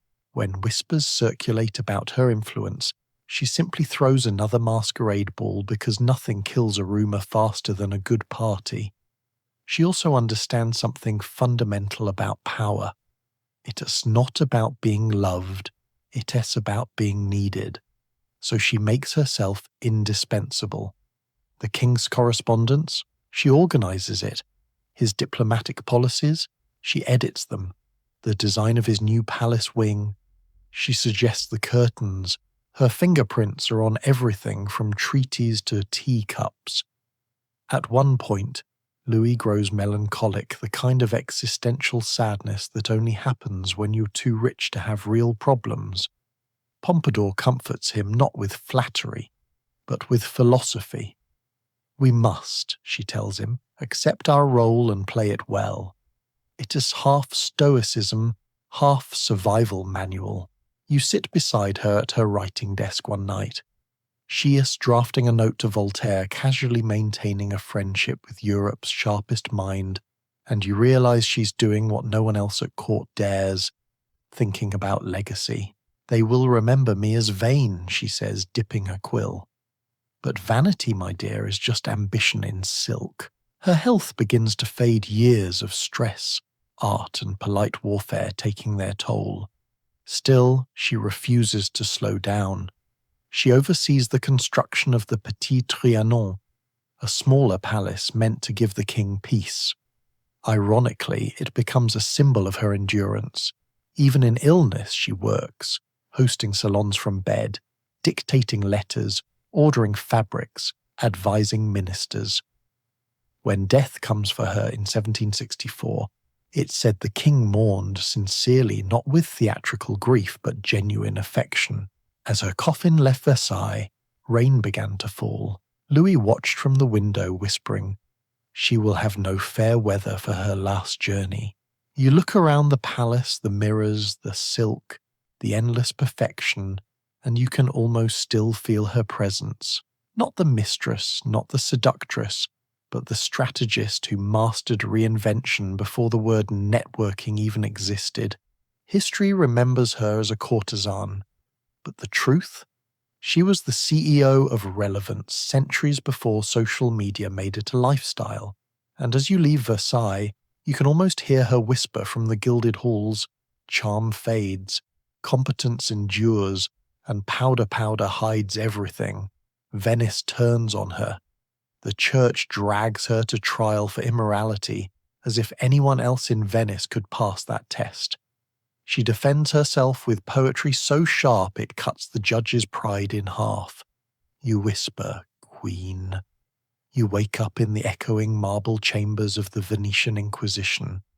The light filtering through the shutters looks like judgment. The air smells of incense, mildew, and hypocrisy. Outside, the canals shimmer serenely, pretending not to notice that inside the Republic's about to devour one of its brightest minds. Veronica Franco stands at the center of the courtroom, no jewels, no silks, just calm defiance wrapped in black velvet. She's older now, wiser, and dangerously fluent in the art of not apologizing.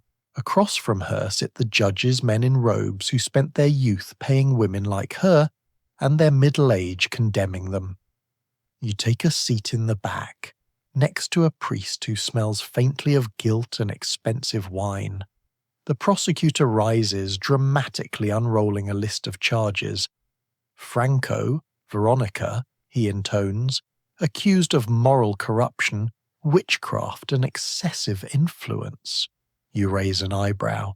In Venice, that last one might as well mean successful woman with opinions. Veronica listens, unblinking, as the accusations pile up. They say she used charms and potions, that she bewitched noblemen, that she corrupted society's morals through her writings. In other words, she committed the unforgivable sin of being articulate while female. When it's her turn to speak, she steps forward, no script, no lawyer, no fear. "I have indeed used charms," she begins, her voice steady. "But they are of the mind, not the bottle." The judges shift uncomfortably. You grin. She's already winning. She continues, every word deliberate, her tone halfway between lecture and sermon. "You accuse me of immorality, yet you never tried to educate women into virtue. You accuse me of corruption, yet your sons learn courtesy in my company, not yours. The silence that follows is thick enough to bottle and sell as scandal." She quotes from her own poems verses about dignity, about intellect, about the hypocrisy of men who demand virtue from the powerless while practicing vice in secret. Each line lands like a dagger wrapped in lace.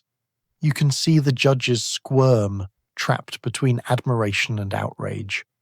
For a moment, Venice itself seems to pause. The bells outside stop mid-chime. The canal water stills. You realize you're watching not a trial, but a performance, the last act of a woman who has mastered every stage she's been forced onto. When she finishes, the lead inquisitor clears his throat, pretending not to look moved. "You are free to go," he says, stiffly for now. It's not mercy, it's surrender. The church, for once, knows it has been out-argued. You follow her out of the courtroom into the damp Venetian air. She doesn't smile, doesn't celebrate. She just exhales a slow, steady release of years, spent balancing genius against survival. They wanted confession, she says quietly. I gave them education. The city, of course, never forgets or forgives. The scandal lingers like perfume, staining her reputation long after her innocence. Her salon closes. Patrons vanish. She drifts into obscurity, her wealth gone, her fame reduced to whispers, but her words endure. You find her one last time in a small apartment overlooking the canal. She's older, poorer, but her eyes still burn with that same intelligent fire. On her desk, scattered pages of poetry unfinished but brilliant. Do you regret it? You ask. She smiles faintly. Regret, she repeats. Only that my judges had no poetry in their souls. The bells toll again outside, soft, mournful, eternal. She looks out at the water, the city that both celebrated and condemned her. Venice loves beauty, she says, but it fears truth. I was both. Years later, her poems will resurface. Scholars will call her ahead of her time. Feminists will call her fearless. You'll just remember her standing in that courtroom, turning accusation into art, shame into speech. You walk the narrow Venetian streets at dusk, the air heavy with salt and memory. Somewhere in the distance you can almost hear her voice reciting, I am made of words they cannot burn, and you whisper it back to her, softly because some queens rule from thrones, but others rule forever from the page. The Nika riots explode in Constantinople. The city burns, Justinian panics, and Theodora says, nope, we stay. You've never seen a man simultaneously terrified and aroused before, but it's happening now. The empire survives. She was right. You open your eyes to fire. Real. City-swallowing, history-altering fire. Constantinople, the imperial jewel of the Byzantine Empire, is burning. The streets roar with chaos, the air smells of smoke and betrayal, and the chants of the mob rise like thunder through marble avenues. Nika! Nika! They shout victory! Though nobody is quite sure what they're winning anymore. The factions, the blues and greens, started fighting over chariot racing. Now they are overthrowing the government. Because apparently in Byzantium, sports fandom escalates quickly. You duck behind a column in the palace courtyard, coughing through the smoke. Somewhere nearby, Emperor Justinian is pacing like a man who's just realized that absolute power comes with absolutely no evacuation plan. He wants to flee. He's talking about ships, exile, regrouping basically, hitting Ctrl-Alt-Delete on the Empire. Then Theodora walks in. She doesn't look scared. She looks furious. Her robes are imperial purple. Her jewelry glints through the haze, and her expression could curdle milk. You can tell instantly that this is not a woman who ever learned to panic. Justinian turns to her, voice trembling. We can rebuild, he says. We can return. Theodora raises an eyebrow so sharp it could cut marble. Return, she repeats, like he's just suggested opening a bakery instead of running an empire. The room falls silent. Generals, advisors, eunuchs, all frozen mid-breath. Then she delivers it. The speech that will echo through centuries, still capable of giving goosebumps through translation. Those who have worn the crown, she says, her voice slow and steady, should never survive its loss. Purple makes a fine burial shroud. Boom! You could hear a coin drop if the city were not literally on fire. Every man in the room suddenly remembers why she is empress. You watch Justinian's face change from fear to awe to the slow dawning realization that his wife might actually have a stronger Wi-Fi connection to destiny than he does.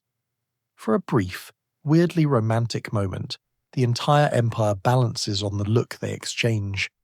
He nods, we stay. Orders fly, troops mobilize. Generals, including Belisarius, who's been waiting for someone competent to speak March to retake the city. Outside, the rioters pour into the hippodrome, thinking they've won. Inside, Theodora calmly instructs the guards to seal the exits. You step into the stands as the Imperial army floods in, shields flashing, swords drawn. What follows isn't a battle, it is a purge. By nightfall, tens of thousands are dead, the revolt crushed, and Constantinople belongs to Theodora and Justinian once more. When the fires finally die, you stand beside her on the palace balcony. The city below is blackened but unbroken. The scent of smoke lingers in the air, thick as incense. Justinian leans on the railing, pale and exhausted. Theodora, still upright, watches the horizon like she's daring the sun to rise without her permission. "Are you not afraid?" you ask quietly. She turns, eyes gleaming. "Fear is for those who expect mercy," she says. "We rule because we do not." The next morning she begins rebuilding. Churches, laws, the very image of imperial authority all restructured in her vision.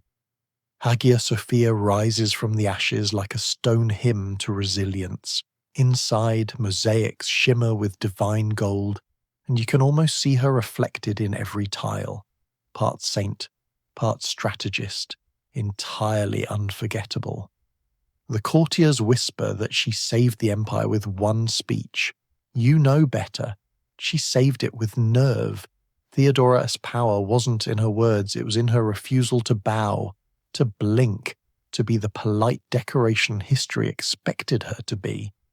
Years later, as you walk through the rebuilt city, her presence lingers in every dome, every law, every quiet echo of strength disguised as silk. She was supposed to rule, she was supposed to entertain. Instead, she became the reason the Byzantine Empire survived one of its darkest days. You stop by the sea walls, the Bosporus gleaming like liquid silver. You can almost hear her voice still carried on the wind. "Let the world burn," she says, "so long as I burn brighter." And you can help but smile, because in that moment she's not just an empress. She's the embodiment of every woman in history who refused to step aside while the men around her fumbled their empires. Turns out being the boss's favourite is dangerous when your boss has commitment issues and execution privileges. You stand in the tower, watching Anne prepare for the axe with eerie calm. She is not broken, just historically misquoted. You wake up in the Tower of London. It's cold, the kind of cold that feels like punishment. Outside, gulls cry over the Thames, and inside, Anne Boleyn sits by the window, her dark hair tucked neatly under a simple cap. No crown, no jewels, no throne. Just the most dangerous woman in England, stripped of everything but her composure. It is hard to believe that just 3 years ago she was Queen, the glittering centre of Henry VIII's world. The woman who made a king break his marriage, his religion, and arguably his sanity. Now she is on death row because the same man can handle a strong email. Henry's palace politics have turned into the world's worst HR department. You imagine the court as an open plan office, everyone pretending to be busy while secretly plotting your termination. Anne had risen from charismatic intern to co-CEO, and now the board, led by the king himself, wants a restructuring with swords. You can almost hear the whispers that circulate through the corridors: adultery, witchcraft, conspiring against the crown. The charges are laughable, the evidence thinner than Tudor soup, but in Henry's England, truth is less important than convenience. He has already picked out his next wife, Jane Seymour, the emotional equivalent of replacing your ex with her quiet co-worker. Anne knows all this. She's not naive, she's practical. "If my head is to fall," she says dryly, "then so be it. But it will never bow. You want to applaud, but that feels inappropriate given the context." Flashback to court. You see Anne in her prime, sharp, witty, magnetic. She doesn't just flirt, she conducts conversations. She knows her worth and refuses to play the submissive card. She keeps Henry waiting, tests his patience, and makes him chase. The result? England leaves the Catholic Church. Imagine ghosting the Pope so hard that an entirely new branch of Christianity emerges. That is Anna's legacy. But charisma is a volatile currency. Once the thrill fades, the backlash begins. Courtiers who once fawned now circle like sharks. The same men who toasted her coronation will sign a death warrant. You watch it happen. The betrayal is quiet, procedural, bureaucratic. Treason, but make it paperwork. Back in the Tower, the morning of her execution dawns unnaturally bright. Anne walks to the scaffold with a grace that unnerves everyone watching. No trembling, no tears. She's dressed in grey damask, her gown simple, elegant, defiant. You notice she even made sure her executioner imported from France because apparently the English ones were too messy was paid in advance, always managing logistics right to the end. She dresses the crowd softly. No accusations, no bitterness. "I die the king's faithful wife," she says. "May God save him, for he has been good to me." The silence that follows is heavy. It is not forgiveness, it is strategy. Even now, Anne refuses to give her enemies the satisfaction of her anger. You can look away as she kneels, her hands folded. She whispers a prayer, the sword flashes, and it's done. Quick, clean, terrifyingly final. The crowd exhales as if released from a spell. History will paint her as ambitious, manipulative, dangerous. But standing there, you see her for what she really was, a woman who played the game better than anyone else, until the rules changed mid-match. Later, you walk through the empty halls of the Tower. The air still hums with her presence. Somewhere in those stone walls you can almost hear her voice, clever, amused, utterly unrepentant. Anne Boleyn didn't lose because she was wrong. She lost because she was early. Centuries before, leaning in became advice. She did it, and discovered that ambition in a woman was only tolerated until it worked too well. You pause at the spot where her body was laid to rest, no grand monument, just quiet dignity. A small carving marks her grave. Queen Anne Boleyn. No title revoked, no legacy erased, just her name, stubbornly surviving. You step back into the sunlight, thinking about how her story always gets reduced to love and scandal, when really it was about power and perception. She didn't just change England's faith, she changed its definition of authority. Somewhere, beyond time, you imagine her smirking, looking down at the historians who tried to simplify her. "Let them write," she'd probably say. "Ink is cheap.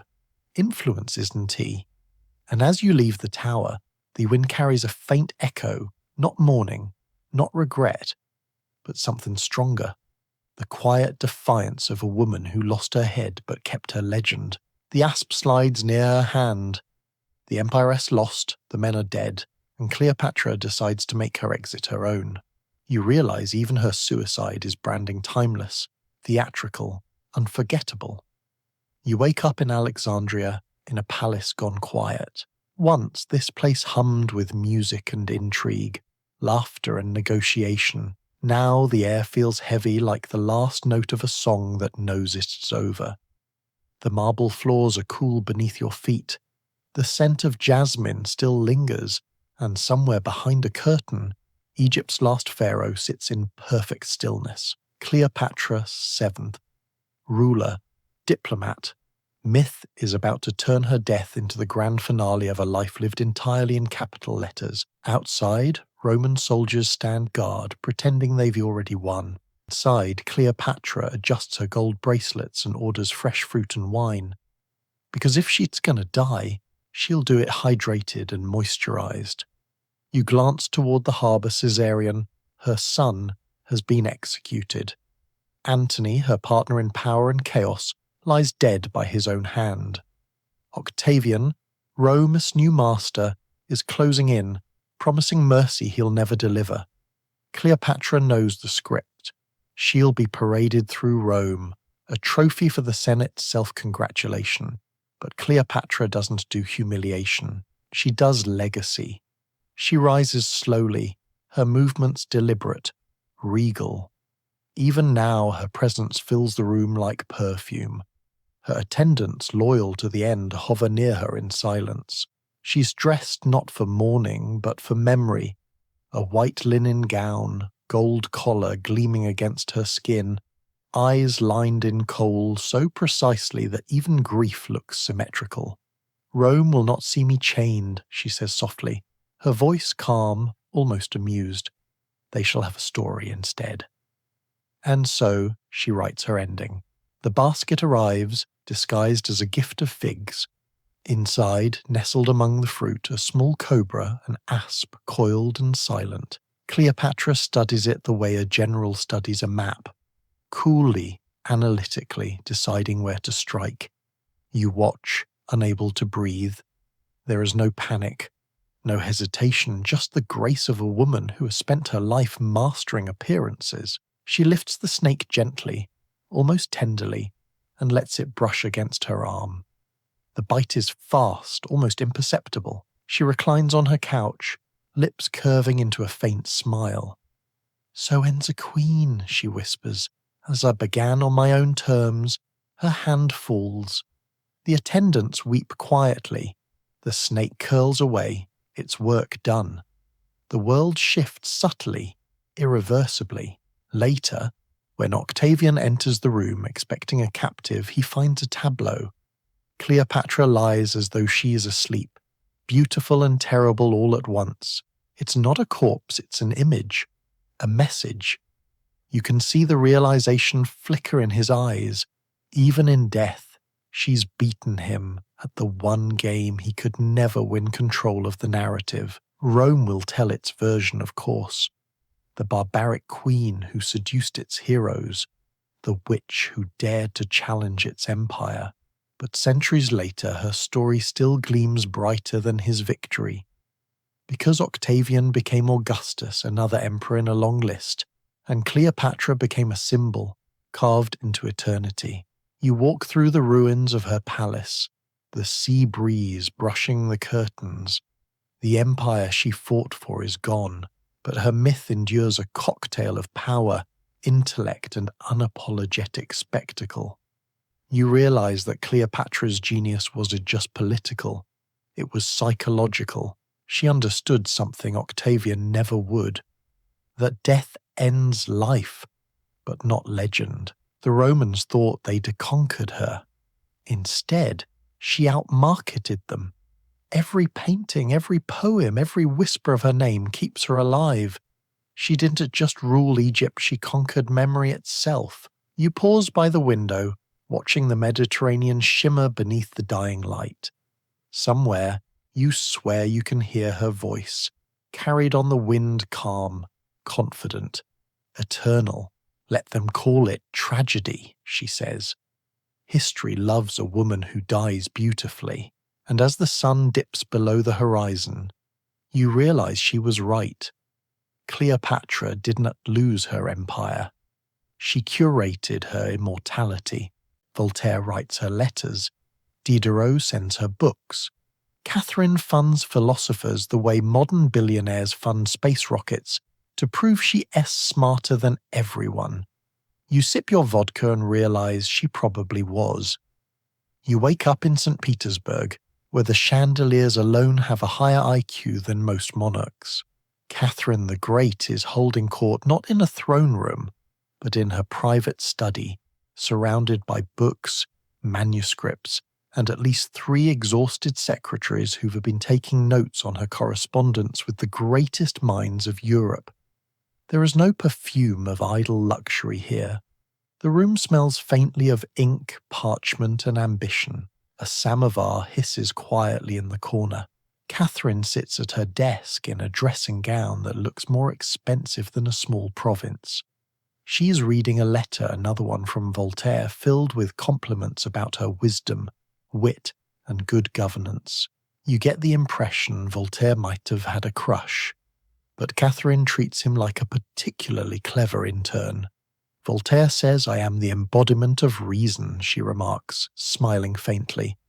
He should visit court sometime. He'd see how unreasonable reason can be. And that's Catherine in a sentence, a woman who reads philosophy before breakfast, reorganizes her empire before lunch, and hosts flirtatious dinner parties with scientists after dessert. Her politics are as much about charm as they are about power. If the Enlightenment had a group chat, she'd be the admin. She writes back to Voltaire in her distinctive looping hand. Dear sir, if women are not fit to rule, it is odd how often we must fix the work of men. Somewhere in France, Voltaire drops his quill and applauds. When Diderot arrives in Russia years later, Catherine welcomes him like an old friend, even though she's mostly using his ideas to decorate her policies. They talk for hours about justice, education, and the moral obligations of power. Diderot rants passionately about reform. Catherine nods politely, then casually buys his entire library so he can afford to keep writing. Philanthropy with a side of flex. But don't mistake her for a naive idealist.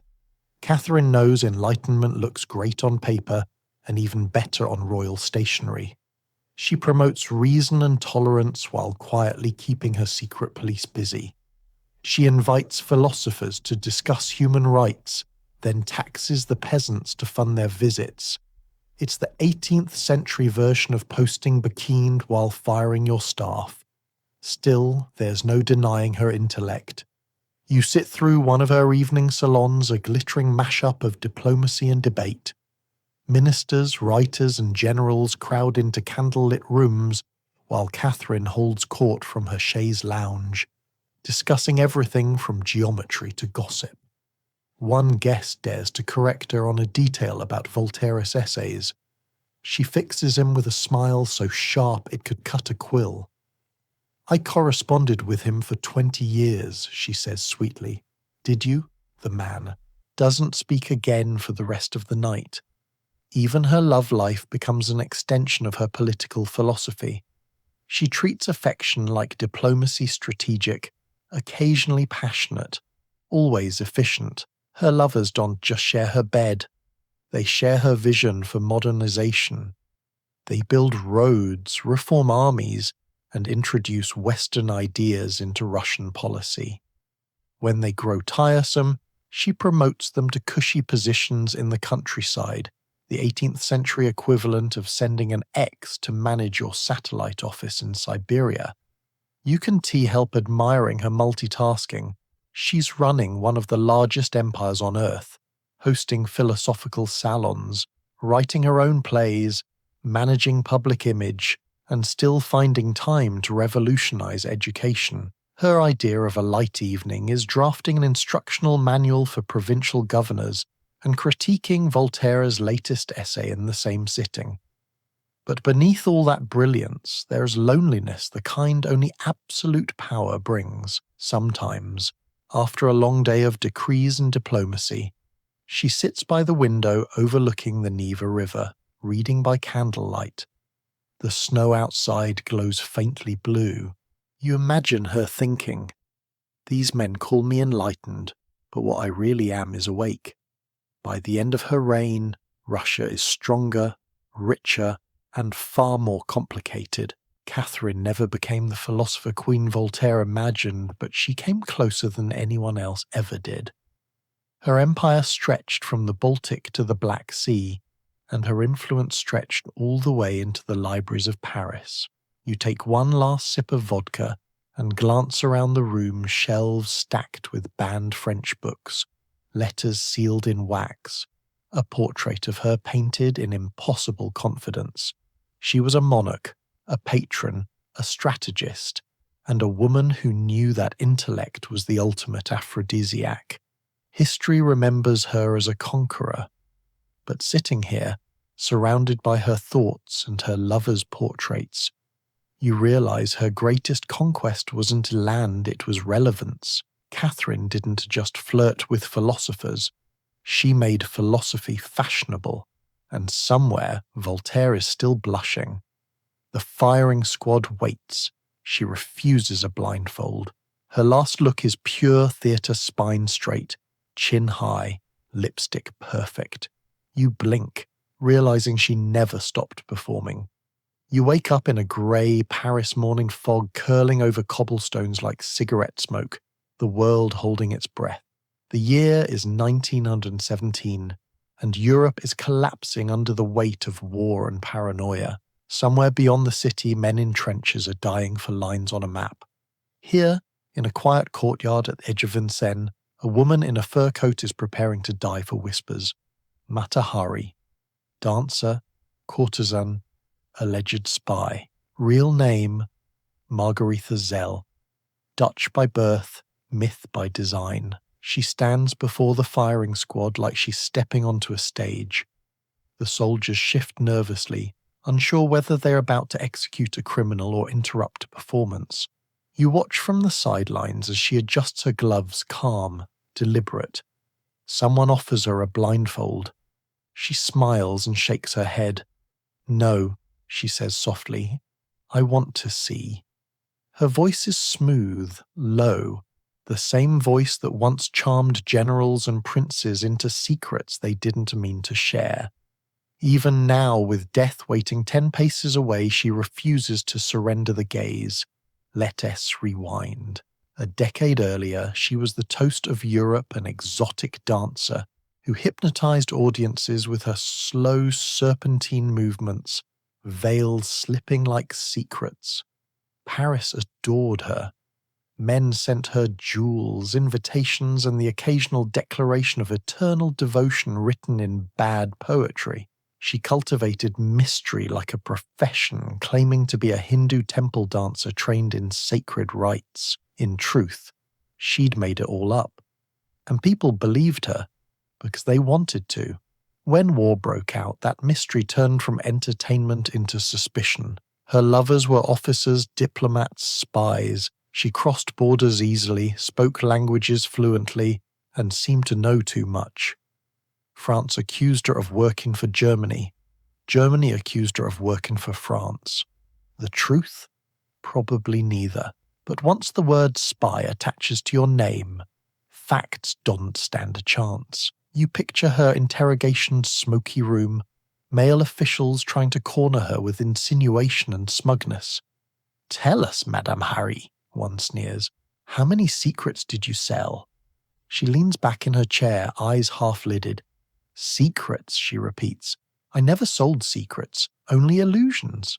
The room goes quiet. Even her defense sounds like poetry. Her trial is a circus.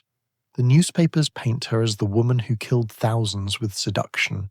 Never mind that she barely had access to anything classified. She is exotic, foreign, sexual, 3 crimes the patriarchy always loves to prosecute. The evidence is flimsy, but the headlines are sensational. France needs a scapegoat, and Mata Hari fits the costume perfectly. Now, in this final act, she knows the verdict doesn't matter. The narrative is already written. So she gives them a finale they'll never forget. The soldiers line up. The officer calls for readiness. She stands tall, lifting her chin, the morning light catching the pearls at her throat. She doesn't tremble, doesn't cry. Her eyes, the same eyes that once reduced rooms to silence, stay locked on the men before her. The command comes, the rifles rise. A shot cracks through the air, sharp as applause. She falls, slowly, gracefully, like a dancer ending her last routine. The silence afterward feels staged, deliberate. Even death respects her timing. You approach, unsure what to feel. The reporters will call her spy. The patriots will call her a traitor. The historians will call her misunderstood. But you know the truth. She was an artist who lived and died on her own terms. Her myth outlives her by centuries. In the years that follow, new evidence will emerge, suggesting she was little more than a pawn in a game of espionage she barely understood. But no one cares. The legend sells better. You leave the courtyard as the fog swallows the morning sun. Somewhere, You imagine her spirit slipping through the haze, veiled again, untouchable, unknowable. If there's one thing Mata Hari understood, it is this. In a world ruled by men, mystery is power. And if they want to let you live as yourself, make sure they never forget your performance. You pause before the gate, looking back one last time. The courtyard is empty now, but the air still hums with her presence, perfume and defiance, lingering like the final note of a song you can't stop hearing. She never stopped performing. She just took her bow. Exiled, broke, and unrepentant, Lola tours America giving moral lectures.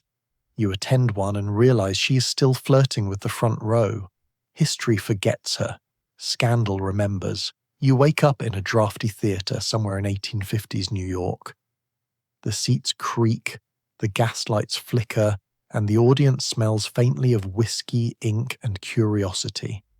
On stage, a woman in black silk stands confidently before a lectern that looks like it's seen too many sermons. She clears her throat, fans herself, and begins, "Ladies and gentlemen, tonight's topic is morality." The crowd chuckles because this is Lola Montez, and the only thing more famous than her dancing is her total lack of interest in moral instruction. Once the mistress of King Ludwig III of Bavaria, she helped ignite a revolution, topple a monarchy, and permanently ruin a few diplomatic careers. Now she's reinvented herself again as a public speaker.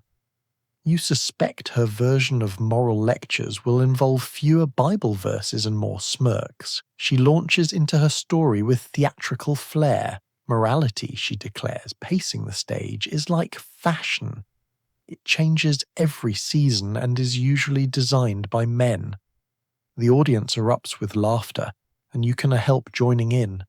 She's magnetic, irreverent, and utterly in control. Even here, stripped of royal favor and fortune, Lola Montez commands attention like it's oxygen.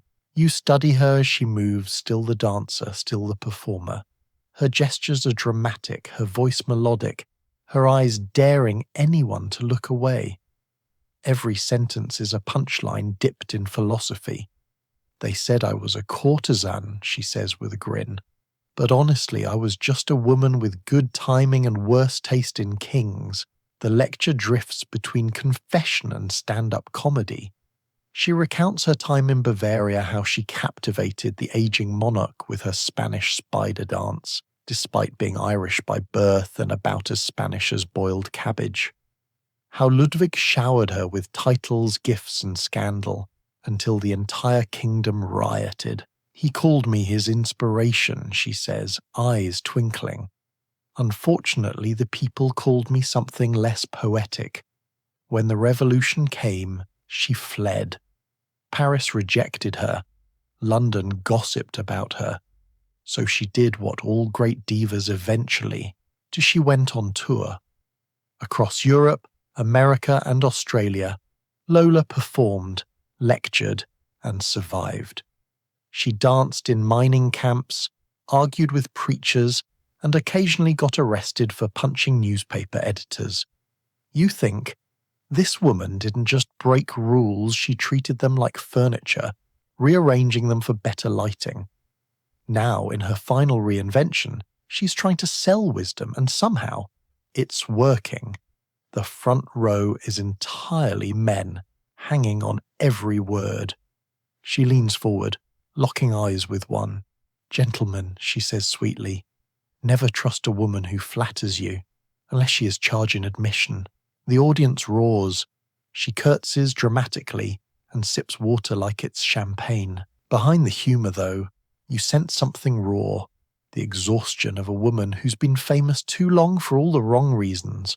After the show, you find her backstage, removing her earrings and sighing. "Do you ever tire of it?" you ask. She smiles faintly, a trace of sadness in her eyes. "Of what?" "The performance." "Darling," she says, dabbing at her lipstick, "the performance is all there is. Once the applause stops, the world goes quiet, and quiet is unbearable." You help her pack her trunk full of silks, books, and clippings from newspapers that once adored her and now mock her. They always forget, she murmurs, folding a shawl. The men write history. The women become footnotes. But footnotes, she adds, glancing at you, can still ruin a reputation if you read them closely enough. She spends her last years in San Francisco teaching dance, writing essays, and occasionally lecturing to audiences who've half forgotten her fame. Poverty and illness creep in, but dignity never leaves. Even as her health fades, her spirit doesn't ever lived, she says in one of her final letters, and that's more than most can say. You leave the empty theatre as rain begins to fall outside. Somewhere behind you, you can almost hear the echo of her heels tapping across the stage, sharp, defiant, impossible to ignore. History may have filed her under scandal, but scandal has a longer memory. And as you walk into the night, you realize that Lola Montez never needed a kingdom. She was one brief, brilliant, and built entirely on nerve. When she dies, the king weeps. Versailles, for a moment, smells less of perfume and more of grief. She'd turned pleasure into politics, and left France prettier if not wiser. You wake up in Versailles again, but something's changed. The corridors are quieter, the mirrors dimmer. The air, usually thick with gossip and rosewater, feels subdued. Word has spread through the palace like spilled ink. Madame de Pompadour is dead. The king's favourite, his advisor, his confidant, his constant gone. And for once, Louis XV seems entirely human. Outside her apartments, courtiers gather, whispering with the brittle excitement of people who can tell the difference between mourning and opportunity. A few feign tears, most are already calculating their next move.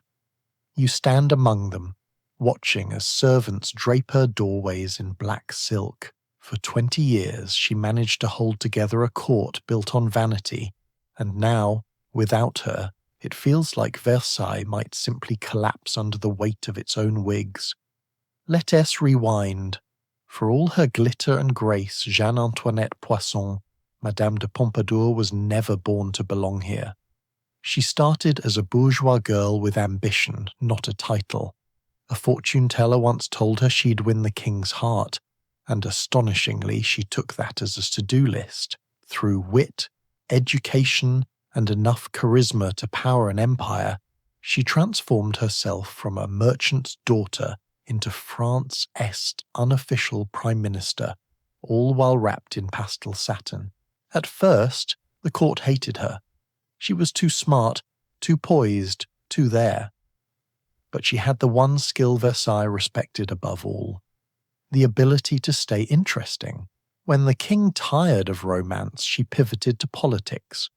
When intrigue grew too heavy, she lightened it with art, music, and philosophy. She mastered the delicate alchemy of influence, the art of being indispensable without ever being threatening. She advised on treaties, on architecture, on war though. To be fair, her advice on war was mostly, let us not. France didn't always listen, but her voice mattered. She understood that real power at Versailles wasn't loud. It was whispered over teacups, sealed in flirtation, and painted on porcelain. You walk through the Petit Trianon, the little palace she designed her gift to the king and to herself. It's elegant, quiet, and shockingly tasteful for a regime that believed subtlety was a crime. Every room feels like her, gentle, deliberate, beautiful, but efficient. Even her furniture seems to be saying, yes, I am gorgeous, but I am also here to get things done. The artist she championed, Boucher, Cruz, Van Loo, turned her into a symbol of French elegance. The factories she funded produced the porcelain that would make Sèvres famous. She even pushed for roads and education, though history tends to forget the parts of her influence that didn't sparkle. When the 7 Years' War went disastrously wrong, they blamed her, of course. The pamphlets were cruel, obscene, and predictable. Women in power always get blamed when men misplace their maps, But Pompadour endured, smiling through every insult, turning even slander into PR. Après nous, le déluge, she once told the king after us. The flood. It was half joke, half prophecy. And now the flood has begun. You stand beside Louis XV as he stares at her coffin. He doesn't speak for a long time. The man who once ruled France like a god looks suddenly small, as if he's realized that the person who made him seem civilized is gone. She was the only one, he finally murmurs, who ever understood me. You believe him. The bells toll softly across Versailles. Somewhere in the gardens a gardener pauses mid-trim. A musician lowers his bow, and the entire palace seems to sigh. Pompadour's enemies will celebrate her absence, but they'll miss her management soon enough. Without her diplomacy, the king's temper will worsen, the scandals will multiply, and the gilded machine of Versailles will start eating itself alive. You wander through her apartments one last time, her writing desk neatly arranged, her embroidery half finished, her favourite book still open. A small note lies on the table in her handwriting. I have loved beauty, and I have served reason. It is the perfect epitaph. History will remember her as the king's mistress. But you know that as lazy. She wasn't just a mistress. She was a minister in pearls, a strategist in satin. She governed through affection and aesthetics, understanding that softness, properly applied, can be sharper than any blade. As you leave her rooms, you catch the faintest trace of her perfume in the air roses and amber lingering like memory. The palace feels emptier without her laughter, duller without her charm, and as the echo of her presence fades through the corridors, you realize something quietly revolutionary.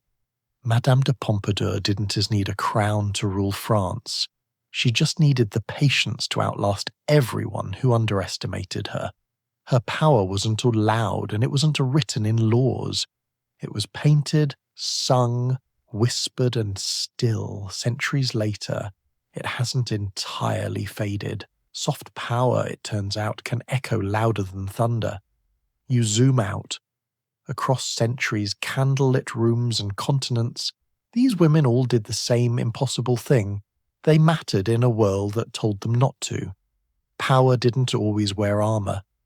Sometimes it wore silk. You drift through time like smoke from marble palaces to smoky taverns, from golden thrones to crumbling stage lights. Cleopatra's perfume still hangs in the air somewhere over Alexandria. Anne Boleyn's quiet defiance echoes down the halls of the tower. Theodora's voice still vibrates through the stone domes of Constantinople. And all around, through centuries of politics and pageantry, laughter and tragedy, you hear the same low hum, a chorus of women who rewrote the rules by pretending they didn't exist. History loves to call them temptresses, mistresses, seductresses, as if using the same word over and over could shrink them into something manageable. But you've seen the truth. They weren't distractions from the story, they were the story. While men fought wars to prove who owned the world, these women negotiated, survived, and occasionally outsmarted the entire system. One whispered word, one carefully timed glance at a time. You see Aspasia's salon in Athens filled with laughter and rhetoric. You hear Madame de Pompadour's soft voice guiding the King of France through diplomacy disguised as dinner conversation. You see Catherine the Great marking the edges of her empire on a map with ink, not blood. And somewhere, Mata Hari adjusts her veil before facing the rifles, knowing full well that myth is the only immortality she has left. It's a network invisible, unacknowledged, but impossibly strong. Power that passed through whispers, letters, glances, and gossip columns. Power that understood timing better than any general, and presentation better than any monarch. Because these women knew something the textbooks rarely say out loud. The world doesn't always change in wars or revolutions. Sometimes it shifts quietly during a conversation at midnight, or when a single word in the right ear travels faster than any army. You picture them together, across time, seated around an impossible candlelit table, Cleopatra sipping wine next to Anne Boleyn, Theodora smirking at Madame de Pompadour, Catherine toasting them all with a glass of vodka.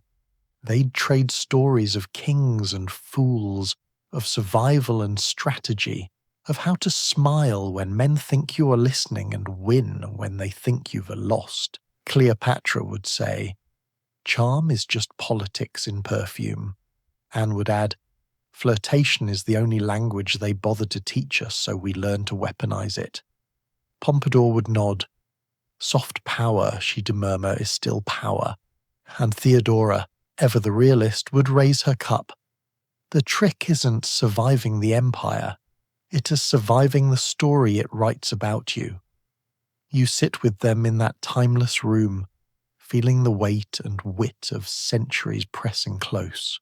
There's laughter, of course sharp, knowing laughter. The kind that comes from people who've been underestimated their whole lives and found that to be the most useful disguise of all. History will keep trying to flatten them into caricatures, lovers, sinners, curiosities. But you know better now. They were strategists, artists, philosophers, rulers. They were architects of influence, painting the backdrop against which every man's glory was staged. You stand listening to the fading murmur of their voices and realize that the true empire they built wasn't one of land or titles, it was legacy. The power of being remembered not as perfect, but as unforgettable.